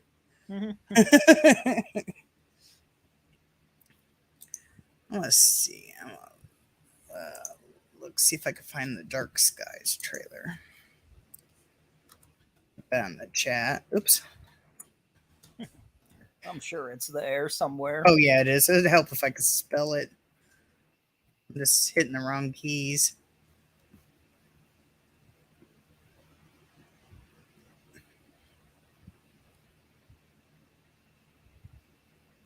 See, the first was great. The rest are weird. Yeah, for sure. Oh, I'm thinking of a different movie with the aliens that light up. Yeah, this looks okay. I'm definitely thinking of a different movie. It still has to deal with aliens, but it's not the same movie as I thought it was. No, I was kind of thinking. I thought Dark Skies was like abductions or something. It looks like it is. I know there is an alien movie. It's called Dark something that has to do with the light up stuff. I wonder what that is. That's gonna bug me now. That's the Dark Skies trailer. I'm gonna look alien movies. Let's see. Was that you or me? Me. I gotta plug in my charger. Okay. Which I hope it's plugged in because I had plugged it in before, but then it didn't seem like it was charging. Let me see. There we go. Okay. I got the power now. I come up on my Google search. Man, that's going to drive me nuts till I find it. I know it's called Dark something or other. Dark. And I can't remember who the hell's in it. To look it up. We got Cape Fear, if you really count that as a horror movie. I mean, I think it's considered more of a thriller, but yeah, it's up there enough. I think it could be counted. One that I like, it's more sci-fi than horror, but it's 4th of July. You gotta love Independence Day, though. That was a good one. I almost put that on the list, but I didn't know if it would be really counted. Steven, you have no hair. Yeah, I know. I'm bald.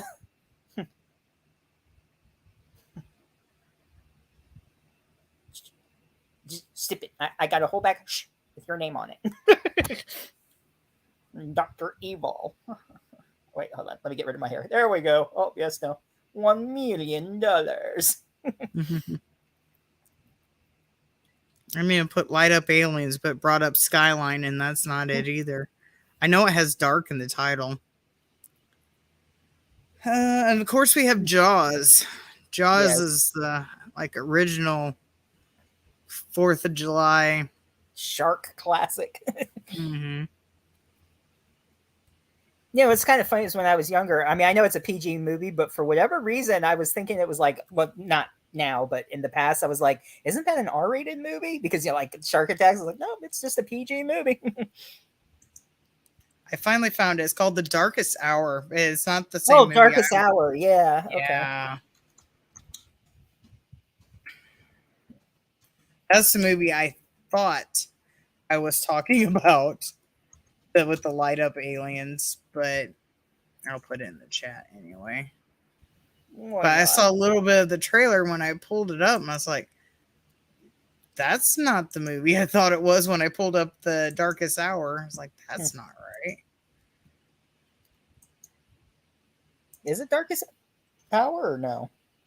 No, that's not The Darkest Hour is the one I was thinking of. It does nothing to do with 4th of July, though. And then the Dark Skies is the alien abduction movie. I just had them confused. I was thinking Dark Skies was the one I was thinking of. But Dark Skies is a 4th of July Okay, yeah. movie.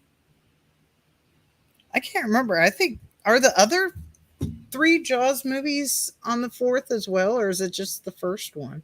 I think just the first one, because I know the third one is at SeaWorld, and there isn't really a celebration or date for that. It just happens at SeaWorld.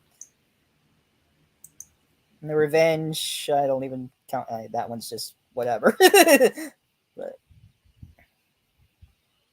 it's like, wasn't the Revenge or whatever where it was like that shark just followed him on a boat or something? Like, I don't know. Yeah. Yeah, even though it's goofy,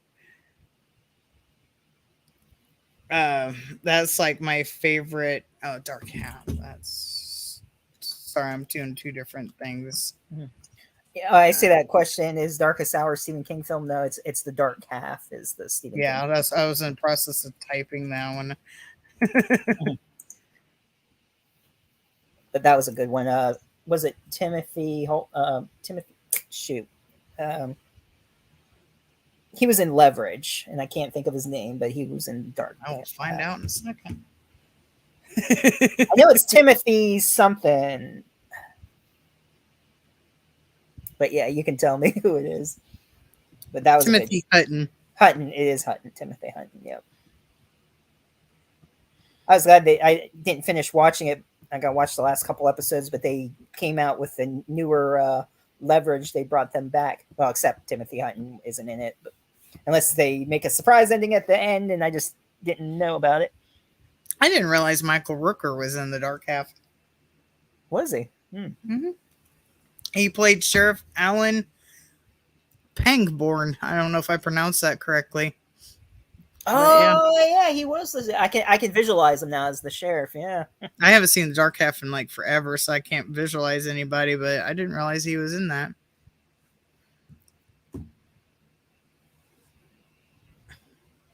Oh, that's Dark Tower. Yeah.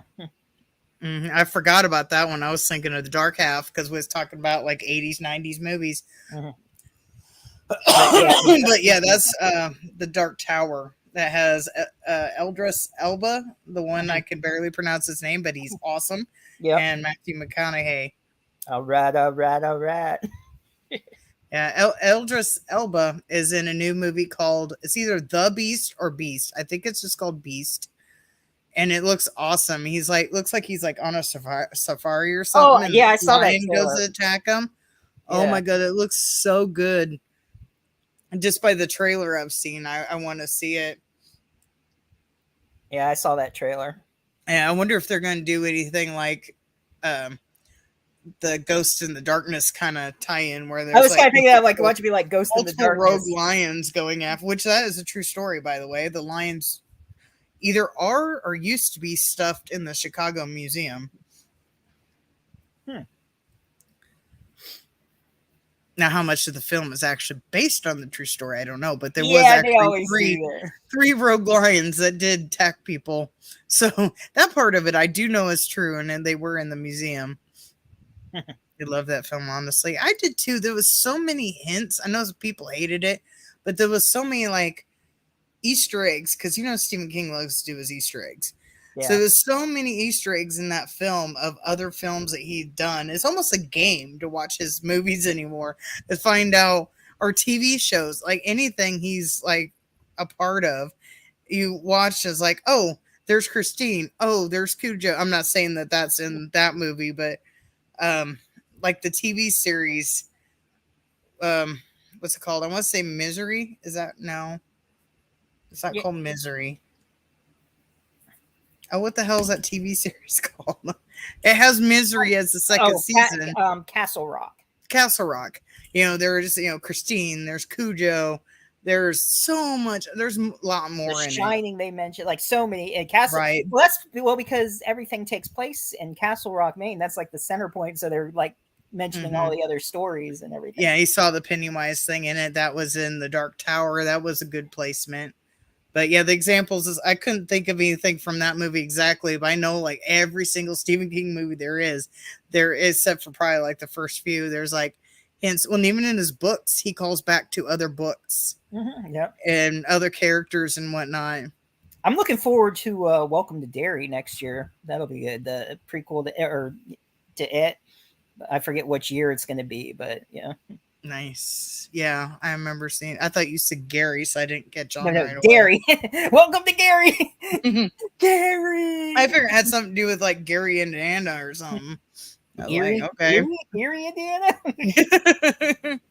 Oh, Gary, that's funny. I did it on TikTok. There's the realistic Mario when he crushes one of the turtles. The other one goes, the Koopa goes, "Oh, Gary!" He's like, oh my god, Gary!" His name. He's like, "I crushed the Koopa." "No, you didn't crush the Koopa. His name was Gary Rivers." Yeah, Welcome to Derry is going to be a prequel to it. It's going to be on. Yeah, it's going to be on HBO Max. The new Evil Dead's supposed to premiere on HBO Max too, but I don't know when. Oh yeah, so Evil Dead Rise or Rise. Evil Rises. Yeah. So. I can't wait for that. Have you seen the new Doctor Strange yet? Yes, I have.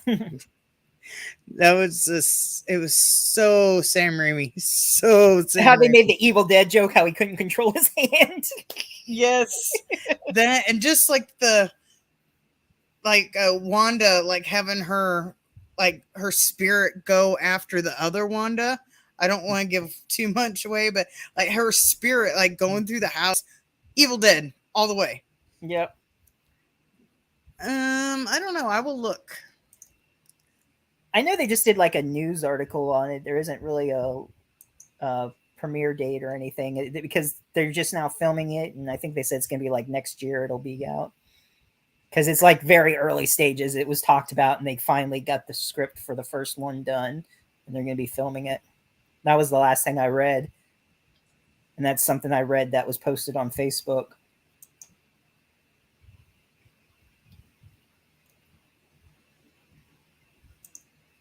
I don't know who this dude is, but here's a video of him talking about.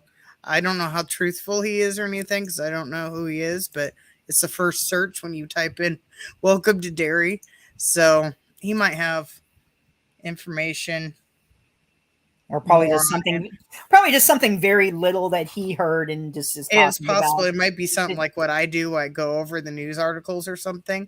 I don't really know because I don't know who this dude is. I don't know how his videos are, but it's the first one that pops up in the search, so it's probably like, oh, recently in the news, this is my thoughts on his what do you it's possible. Yeah. It very well could be something like the way I do my videos, but there's that. It might give you a little idea about it anyway. Yeah, he might talk more about it too. I don't really know. Plus, I don't know who this dude is, so I can't really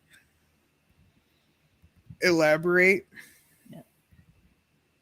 Yeah, I'm looking forward to the Hellraiser that they're coming out with too. Now that one I believe is Hulu, but that'll be interesting to see.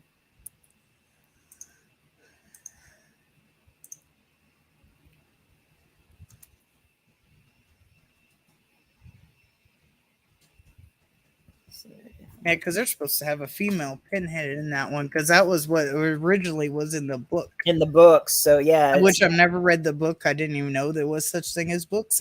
But well, like it even said, like in the movie, like I guess when they do the credits, it said like based on the novella or however they call it. I never paid attention to that when I watched it. You know, when I first watched it, I never paid attention to that stuff. But I've never read them either. I heard they're good. I got to try to read those one of these days. But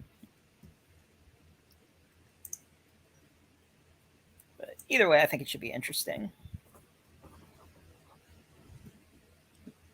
Yeah, with it being a prequel, I wonder if they still use Bill Skarsgård. I don't know. He's still young looking as possible, I guess. But I know everybody, of course, Tim Curry is a great Pennywise, But you cannot tell me that Bill Skarsgård does a shit job. I'm sorry, you can't. His eye alone, he does that on his own. He could do that without the makeup. Yeah, I've seen that. I forget which talk show he was on, but he did it like he did his Pennywise, and yeah. Yeah, I love that both the brothers are in Stephen King stuff. Like both Skarsgård brothers are in Stephen King. Yep.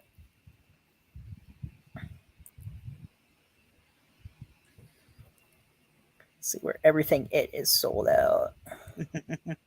I remember when the first, not the original Pennywise with Tim Curry, but the remake was Bill Skarsgård was coming out. Everybody was placing red balloons and gutters everywhere. We didn't even have that in my hometown. It was a small ass hometown, but there was red balloons everywhere.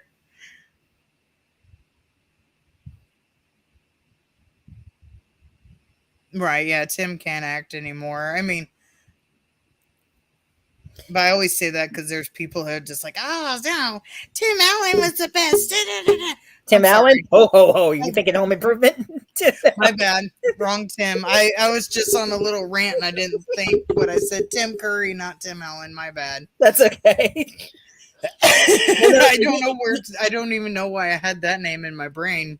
No, he didn't have an accident. He had a stroke or a couple of strokes, unfortunately. But yeah, I was lucky enough to meet him at MegaCon, and I had a It shirt on, and it said, "Aren't you going to say hello?" And he liked it. He said, laughing at me because I said Tim Allen. I was just going on my little thing, and just a name slipped out of my head, and I did not mean that. Talk about Home Improvement now. You see, I see they have a new. They got a new Home Improvement show. It has him and his partner guy that was on the old Home Improvement and some other chick. It's on Hulu, I think. What's that show called? He's not listening to me. It's Home something or other. Oh, I heard about that. I haven't watched it yet. I haven't watched it either. He's watched some of it, but he's not listening to me right now, so I can't confirm what it's about. I saw that. What was funny was on what was the show? It wasn't 8 Simple Rules for Dating the Daughter. Where he worked at out like kind of like an outdoor world. And he had daughters. I can't think of what that show was called. But what was funny was Al. I think he was on one episode, and then no, I know what he did. He played himself as Tim the Tool Man, and he came on, and his wife thought he looked exactly like him, and that's what it was. He played himself. What's the new show called with Tim Allen? The new one? Yeah. Well, it was originally called something Projects. Now it's just called. Oh man, it's named after a show. That it sounds just like Home Improvement, but it's home and there's a different word. Shoot. No. Oh, Last Man Standing. That's what that other one was. Yeah. But the new show is named after his fictional show on Home Improvement. That's the whole thing. I know. I was just trying. Oh, that's right. The fictional show of his Home Improvement show that it was. Yeah, except for they're bringing real people on and doing challenge builds, which was really interesting. Okay. I forgot what the name of it was. Yeah, I forgot what it was too. I was trying because I accidentally said Tim Allen instead of Tim Curry, so we started talking about Tim Allen. So and then Queen fan said, "Ho ho ho, Georgie." I didn't even see that. That's hilarious. I haven't even talked about Tim Allen for a week. I don't even know where that name came to my head. Tool Time. No. Oh yeah, the show was on Home Improvement called Tool Time, but that might not be the name. No, it's called Home something or other. I'll never figure it out. Hey, wait, I got an idea. What's the new Allen? Assembly required was its old name. I don't care about the old name. Yeah, no, they're not telling the new name. Sounds like you're trying to do some ARSM. Like I hear some like noises on the microphone. Ooh, what? Like I don't know if it's just me. Like I hear like taps or something on the microphone or beep or beep. Oh, it's probably me typing. But I was joking around. I said, you know, it's. Oh, apparently it's called assembly required. I thought it was called home something, but I guess it's called assembly required. I could whatever. Oh, no, it's called more power. More power. Yeah. We're coming up with all sorts of names, so yeah. I just found it on the news. Let's search Tim Allen. Season 2 is called More Power. Oh, it is called More Power. Okay. I could have sworn it had the word house in it, but whatever. Nah. Showed how much I paid attention to. But I still, I don't know. I'm just trying to do a funny little rant thing, act like I'm typing mad and slip the wrong name out. Rah, rah, rah, Georgie. Come float down here. We all float down here. I can't do it.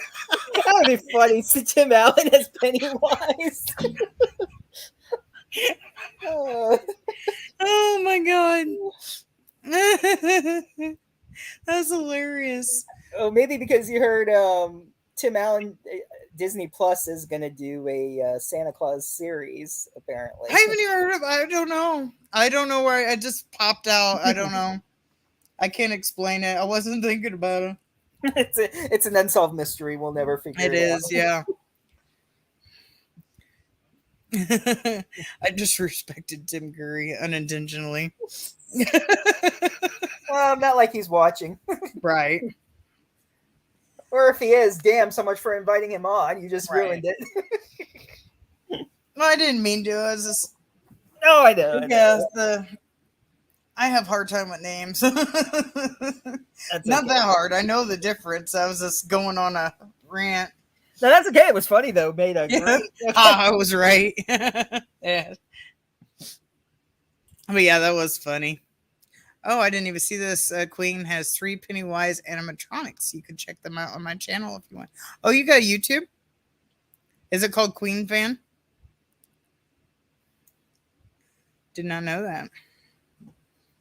I think that's what he signed in as. That is his YouTube channel. Oh yeah, duh. I'm retarded. Is that your YouTube channel? We're here on YouTube. Is that okay, Tim Allen?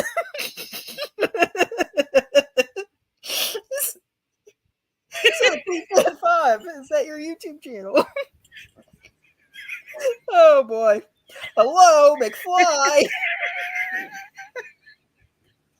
Oh my god, that was stupid. I was talking to my son. Okay, this is hilarious. So I was talking to my son, and I had these. We'll say it's something about shaped as my phone, and there's like on the like console part of the car, it has like a little open like a cup holder. Then it has like 2 little boxes to put something in, and it's called Queen. Yeah, we realize that because I'm an idiot. So, and I had 4 things like this, and I was trying to like stuff them in whatever where they fit. And my son was sitting next to me. He's like, "What are you doing?" I was like, "Shape by numbers." But I was trying to think of like the game that has the little shapes that you plug in, like the little 2-year-old toddler game or whatever. But I called it Shape by Numbers. He just looks at me and goes, "What?" It's like, yeah, Shape by Numbers. By numbers, okay. Yeah, Shape by Numbers. Don't you know? It was a famous toddler game. Everybody knows it. Which dimension was that from?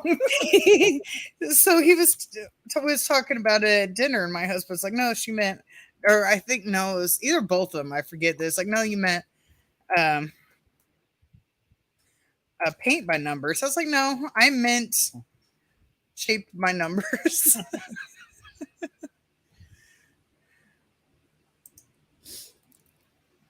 Oh, nice. I just found Queen Fan there.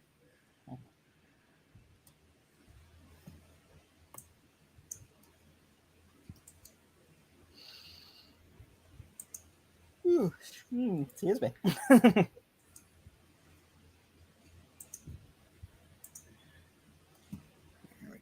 posted in the chat if anybody wants to check them out. I'm an idiot, but yeah, I said we was at the grocery store again with my son. He loves this shit. I swear to God, he just likes it to make fun of me. But like we all do, yes.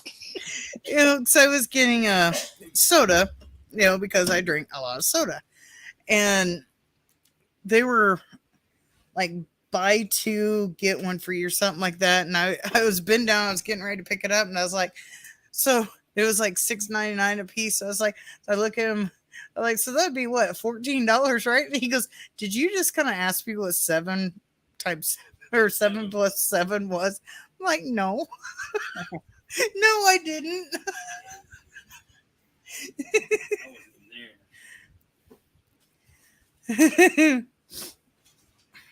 So they got to send you another Pennywise. It was defective, it looks like, when they sent shitload of factory errors. Well, at least they're replacing it.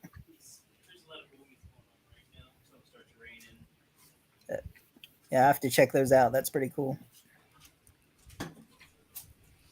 Mind having some moving Pennywises around. Yeah, I'd like to have a big animatronic, but I don't think one of them don't have anywhere to put it because I don't think they're really good for outdoors. No, probably not. And you got to put them in here somewhere. Plus, I think my dog would be scared the shitless of it or try to attack it. And then she'd probably get the cat in on it, and they'd both be attacking it. The cat has found it his mission to knock over. We have a fan by the air conditioner to help circulate the air. And he's found out his mission that is to hook his tail around the fan and knock the fan over. Why is 10 animatronics? Nice. Only 10? That's not enough. So what are they besides Pennywise? What other ones you got?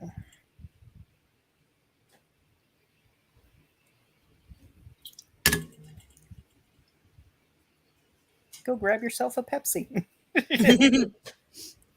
Just take a moment there. Yeah, 2 12-packs is only $14 if you do the math right. I still say you're blonde.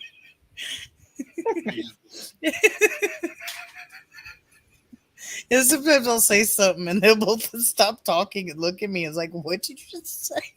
Like, what? Yeah, it's like, I didn't say anything. I don't know what you're talking about. No, you're fine. You can promote yourself. Pimp yourself out. You're fine.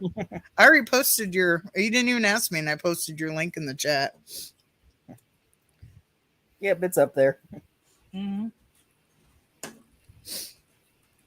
Okay, hey, now this isn't Pimp My Channel. No, it's fine. Oh, shoot. Yes, Boom is losing her mind. And I'm losing my hair. At least I'm better now than, kind of.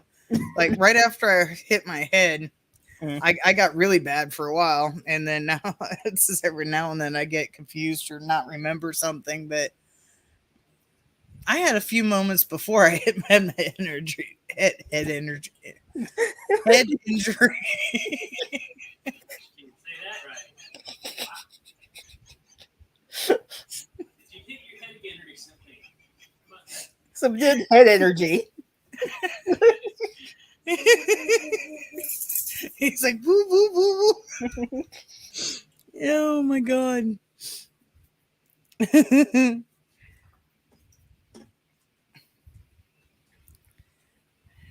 He's like, kinda. Yeah. And you should hear me all the time. You never know what's going to come out of my mouth. It could be total sense. It could make absolutely no sense, like Shaped by Numbers. And I was standing by it too. I was like, no, it is Shaped by Numbers. It is. I stand by it to this day. It's Shaped by Numbers, people. That's my game. He tried to correct me. He's like, you mean this? I was like, nope, that's not what I meant. I meant what I said. It didn't make no sense, but I meant what I said. Yep.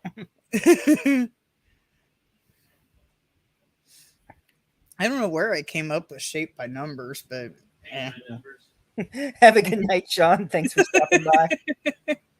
You scared Sean off now. yeah. Yeah, that's my superpower.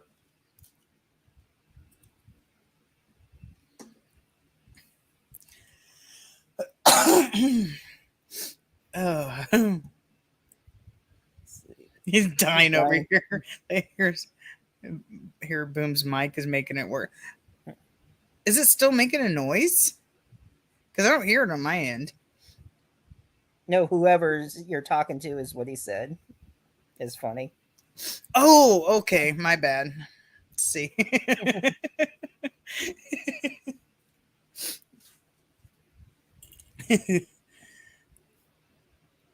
Oh boy. And they both like to tease me. Like my son likes to hold a lot of them against me. This was one time I couldn't figure out.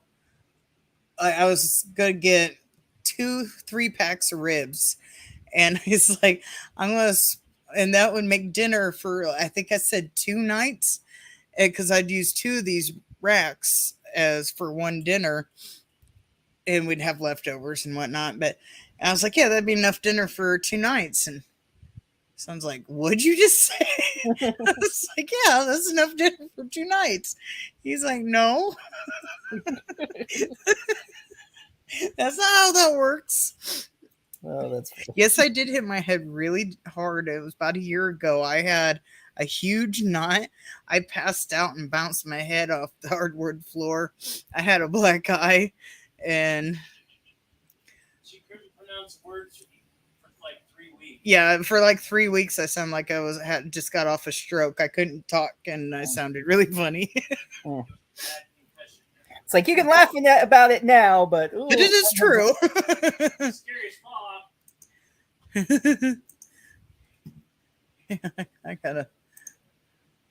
I know I got picture. Oh, a picture of when you hit your head you're talking about, or something else? Yeah. This is before the black eye started. This is right after I fell. Like, as soon as I came to, he took a picture. And this is what I look like right after I hit the floor. The bodies at the floor. That huge ass lump right there. So I'm still kind of dazed. I don't even have my eyes open. And then stop sharing. So I don't know if it'll let me jump to a next one. I think this is the best of the black eye looking things. But then it ended up looking like this after the swelling went down. So I had a nice bruise and black eye. But yeah, I basically sounded like a stroke person for a while. The house shark that caused you to fall, yeah. I was actually choking and I passed out because I couldn't get enough air, and I was choking and I couldn't breathe and I passed out, and I was standing up and I just went bam right onto the floor head first. But yeah, the house shark did it. I wish we had a house shark. Well, we do, kind of. You do have a house shark. Yeah. Here's my house shark. He's dented. He's been dented since I bought him. I've tried fixing him, but he won't fix. It's like permanent. I guess he got in a fight with a hammerhead shark.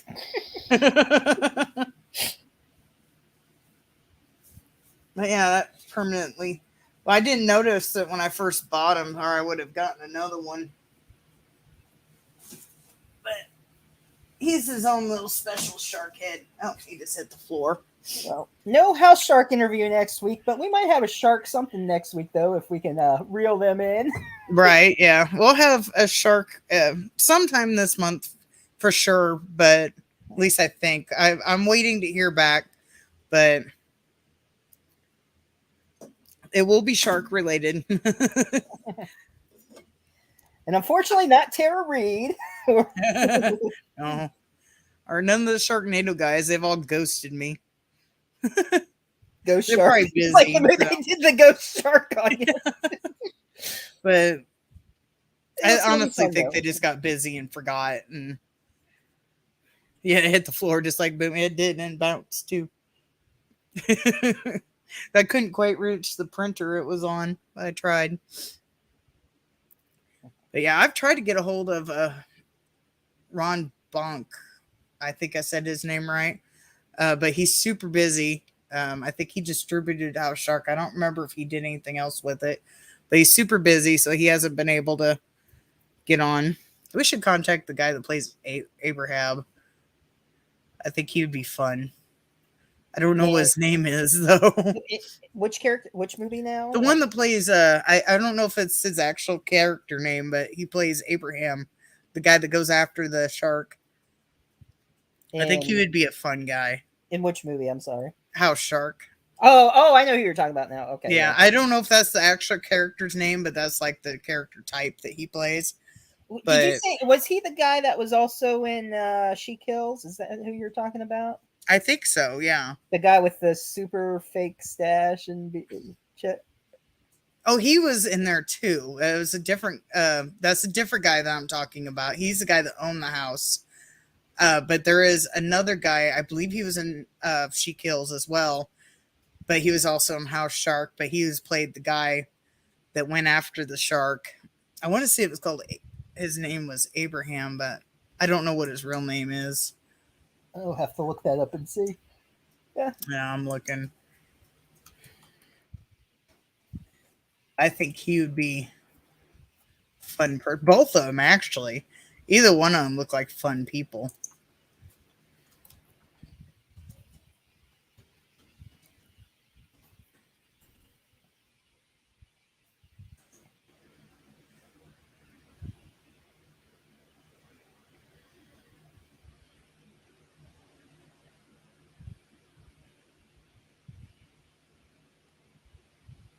I guess we could bring up one of them, Queen Fan. I guess if you want, can you bring up one of those Pennywise or animatronic videos? We can share that. Yeah, I'm looking at something right now, but I will get it in just a second. I am trying to find this dude's name, and IMDb does not have a picture of him, so I'm trying to remember. I'm not remembering what his actual. I hate when they don't have a picture of them and you're not sure Yeah. if that's the person or not. So I guess you have to look at House Shark and She Kills to Yeah. compare the name to see if. So I know this guy. His name's Trey Harrison, but he plays Frank, and I'm pretty sure Frank is the guy who owned the house. I thought the character's name was Abraham, like Moby Dick and the Whale, but apparently it's not because it's not listed in the top cast. There's no Abraham, so.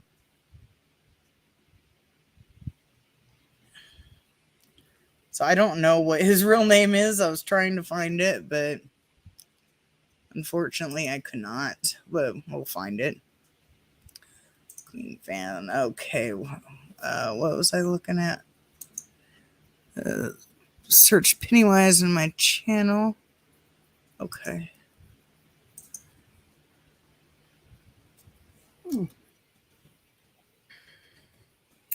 Sorry, I'm yawning. I'm like almost kind of getting tired. I didn't take a nap today, so I'm like, no nap before the show today.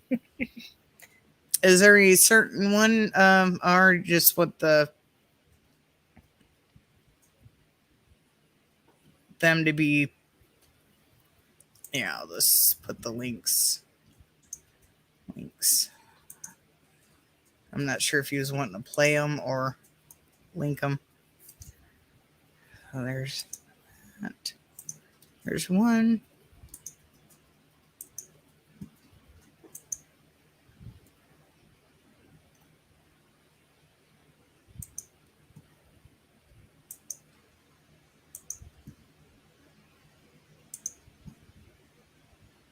Oh, play them. Okay. Gotcha.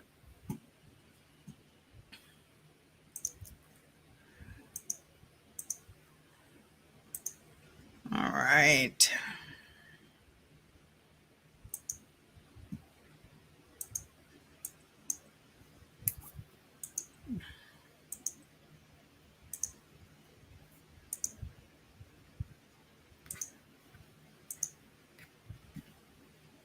All right.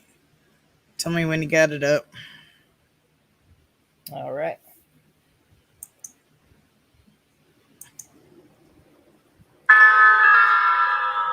Did you miss me? 'Cause I missed you.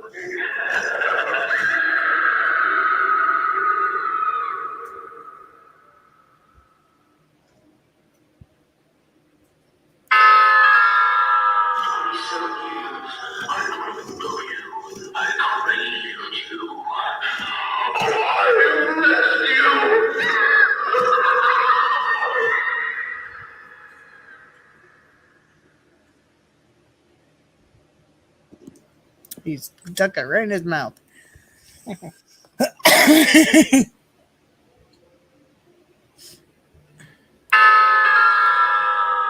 you miss me? 'Cause I missed you.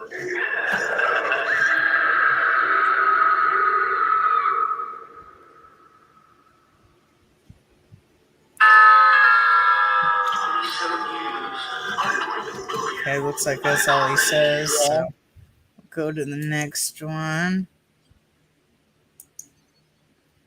Does it?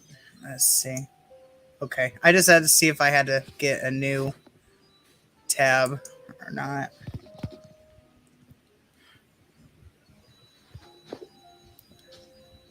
Well, I'm Pennywise and Sea Cloud.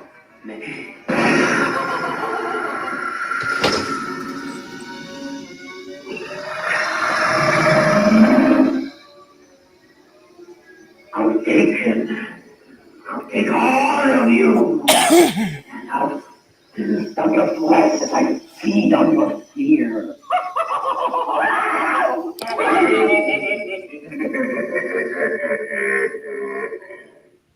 They even gave him the derpy eyes. That's cool. Yeah. Where are you going? If you're a deer, you'll be home by now.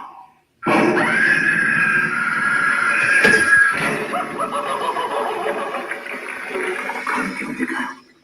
Don't float down there. We'll float down there.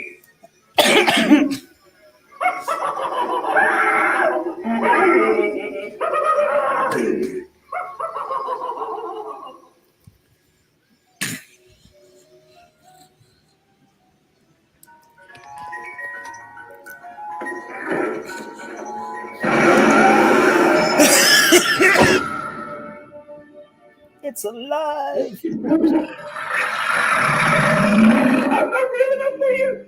It wasn't real enough with Georgie.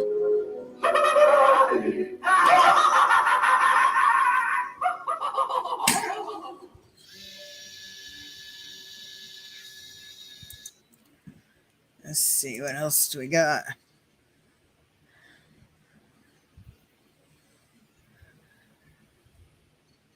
That's the model at night.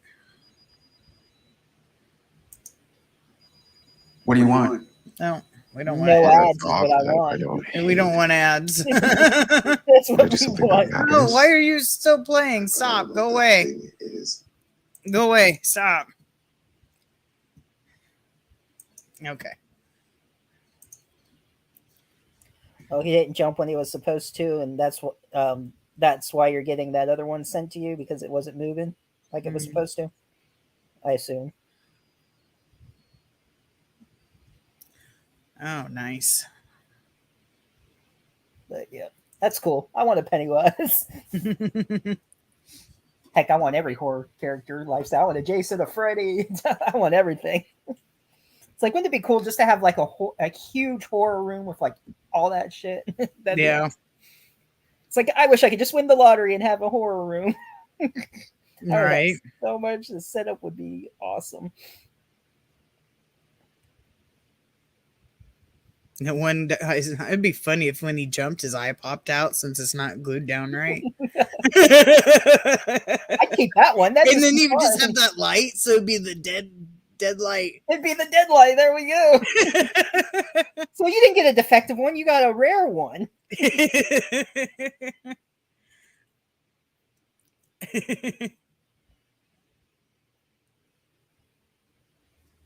Yeah, they're both pretty cool.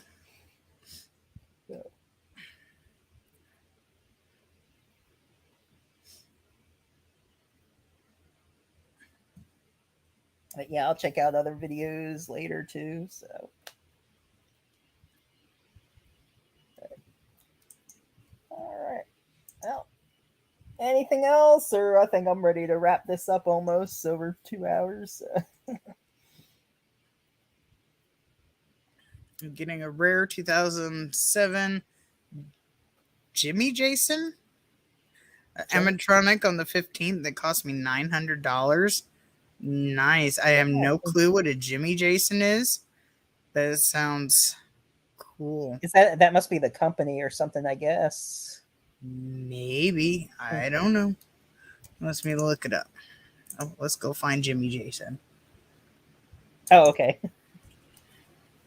I guess we'll do that before we go. While I'm searching this, if anybody's interested, I did post more to the Spotify. I just did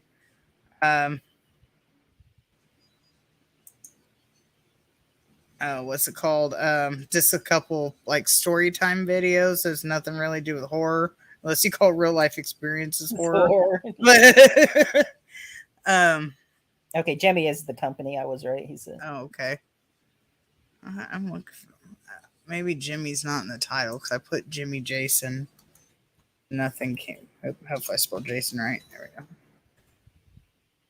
But go ahead. Yeah, you got some stories on Spotify as well. You put up? Yeah, I got 3 that I put up yesterday. I did 3 of them. I have lost 25 pounds with you. I've lost 97 Let pounds. me wait to this. I got it. Add. I hate ads. So annoying. Okay. I think this is the video he wants. I could be wrong. All right. Ready? Okay, good.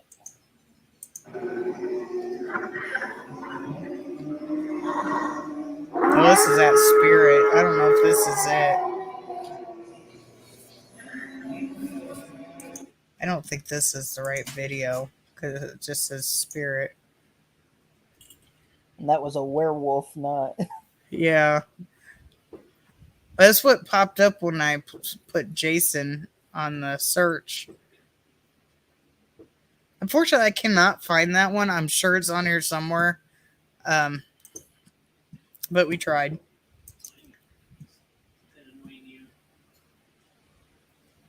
Yeah, that's what he said. There's no he says Jason was in that one. Oh, okay. Gotcha. Oh, so I guess it showed it after the werewolf then? Oh, okay. I'll give you 1 second and I will put it back. Share, copy link. Here's. If anybody's interested in the Anchor or Spotify, there's the link. Or you could go into Spotify, Apple Podcasts, any of those fun sites. Let me hear. I know there was another one that said that people were listening on to, but I don't remember what it was. I know it was Apple Podcasts, Spotify. I don't remember what the other one was. I want to say Podbean, but I don't even know if that's right.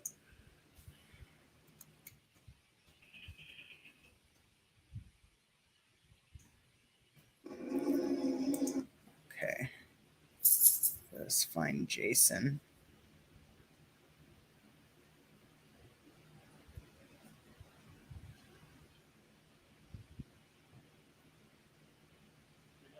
Yeah, I think that's what she was doing, searching another channel, not yours.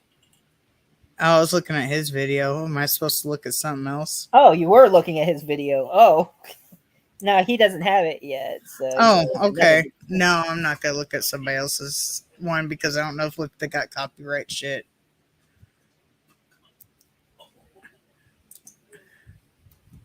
But we'll look it up though. So yeah. Oh, okay. Okay. But yeah, we'll look it up some other time. I don't want to play somebody else's video on the stream. Because YouTube is touchy that way, so who knows? Well, it's technically laws, not YouTube, but and if somebody has copyrighted or if it's monetized or, you know. But there is a way to do it. I just don't want to put effort into it. Because we'd have to either talk. One, I'd have to turn the volume all the way down on it. We'd have to talk over it and pause it. And it's just. We'd have to transform it into something else. Okay, I think he's heading off too. So it's been nice. So yeah, we'll see you next week. When I give you permission to watch a video, Jason. Oh yeah, of course. So yeah, like she said, Spotify, all that, and the 16th through 23rd of this month. Don't forget, we got Polonia Week going on, so you can start watching and reviewing those movies now. You don't have to wait till then, but starting those days, just post one review. I posted a video up of the movies you can watch on Tubi, so that way, if you don't own any Polonia films, you can check them all out. I think there was like 20 or 30 Polonia movies or something. I forget how many, but there's a whole bunch on there. So July 4th, no, we're not doing a stream. No. I could see our city's fireworks for our backyard, so we'll be watching that. Plus, my dog freaks out.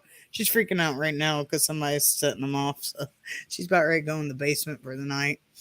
But with the fireworks so close to our house, it would be extremely noisy. So, no, but we will be back Saturday, as always.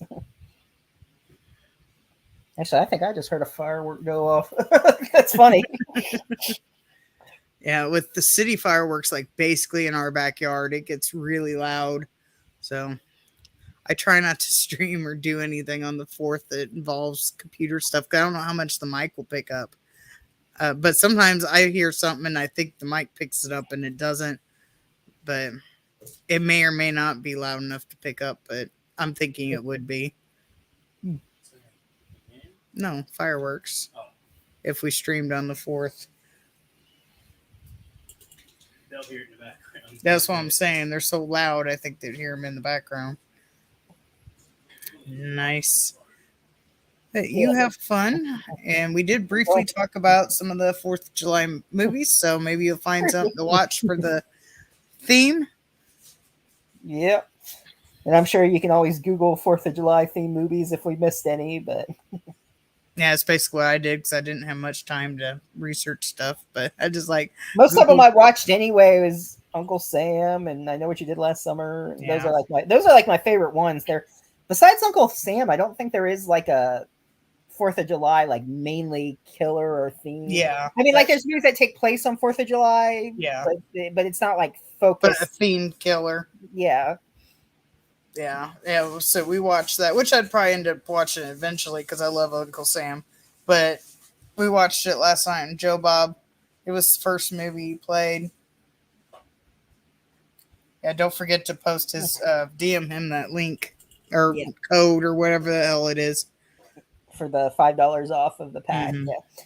Heck, it gives me $5 off too. So yes, I'll remember. So yeah, I'll find it. I'll get to you at least by tomorrow. So I'll get to you soon though. Before the next pack, you'll be able to order it. So yeah. But all right. So yeah, thanks for joining us, and see you next week. And everyone who was here and watching the replay, and we'll see you next week. All right. See ya later. Bye.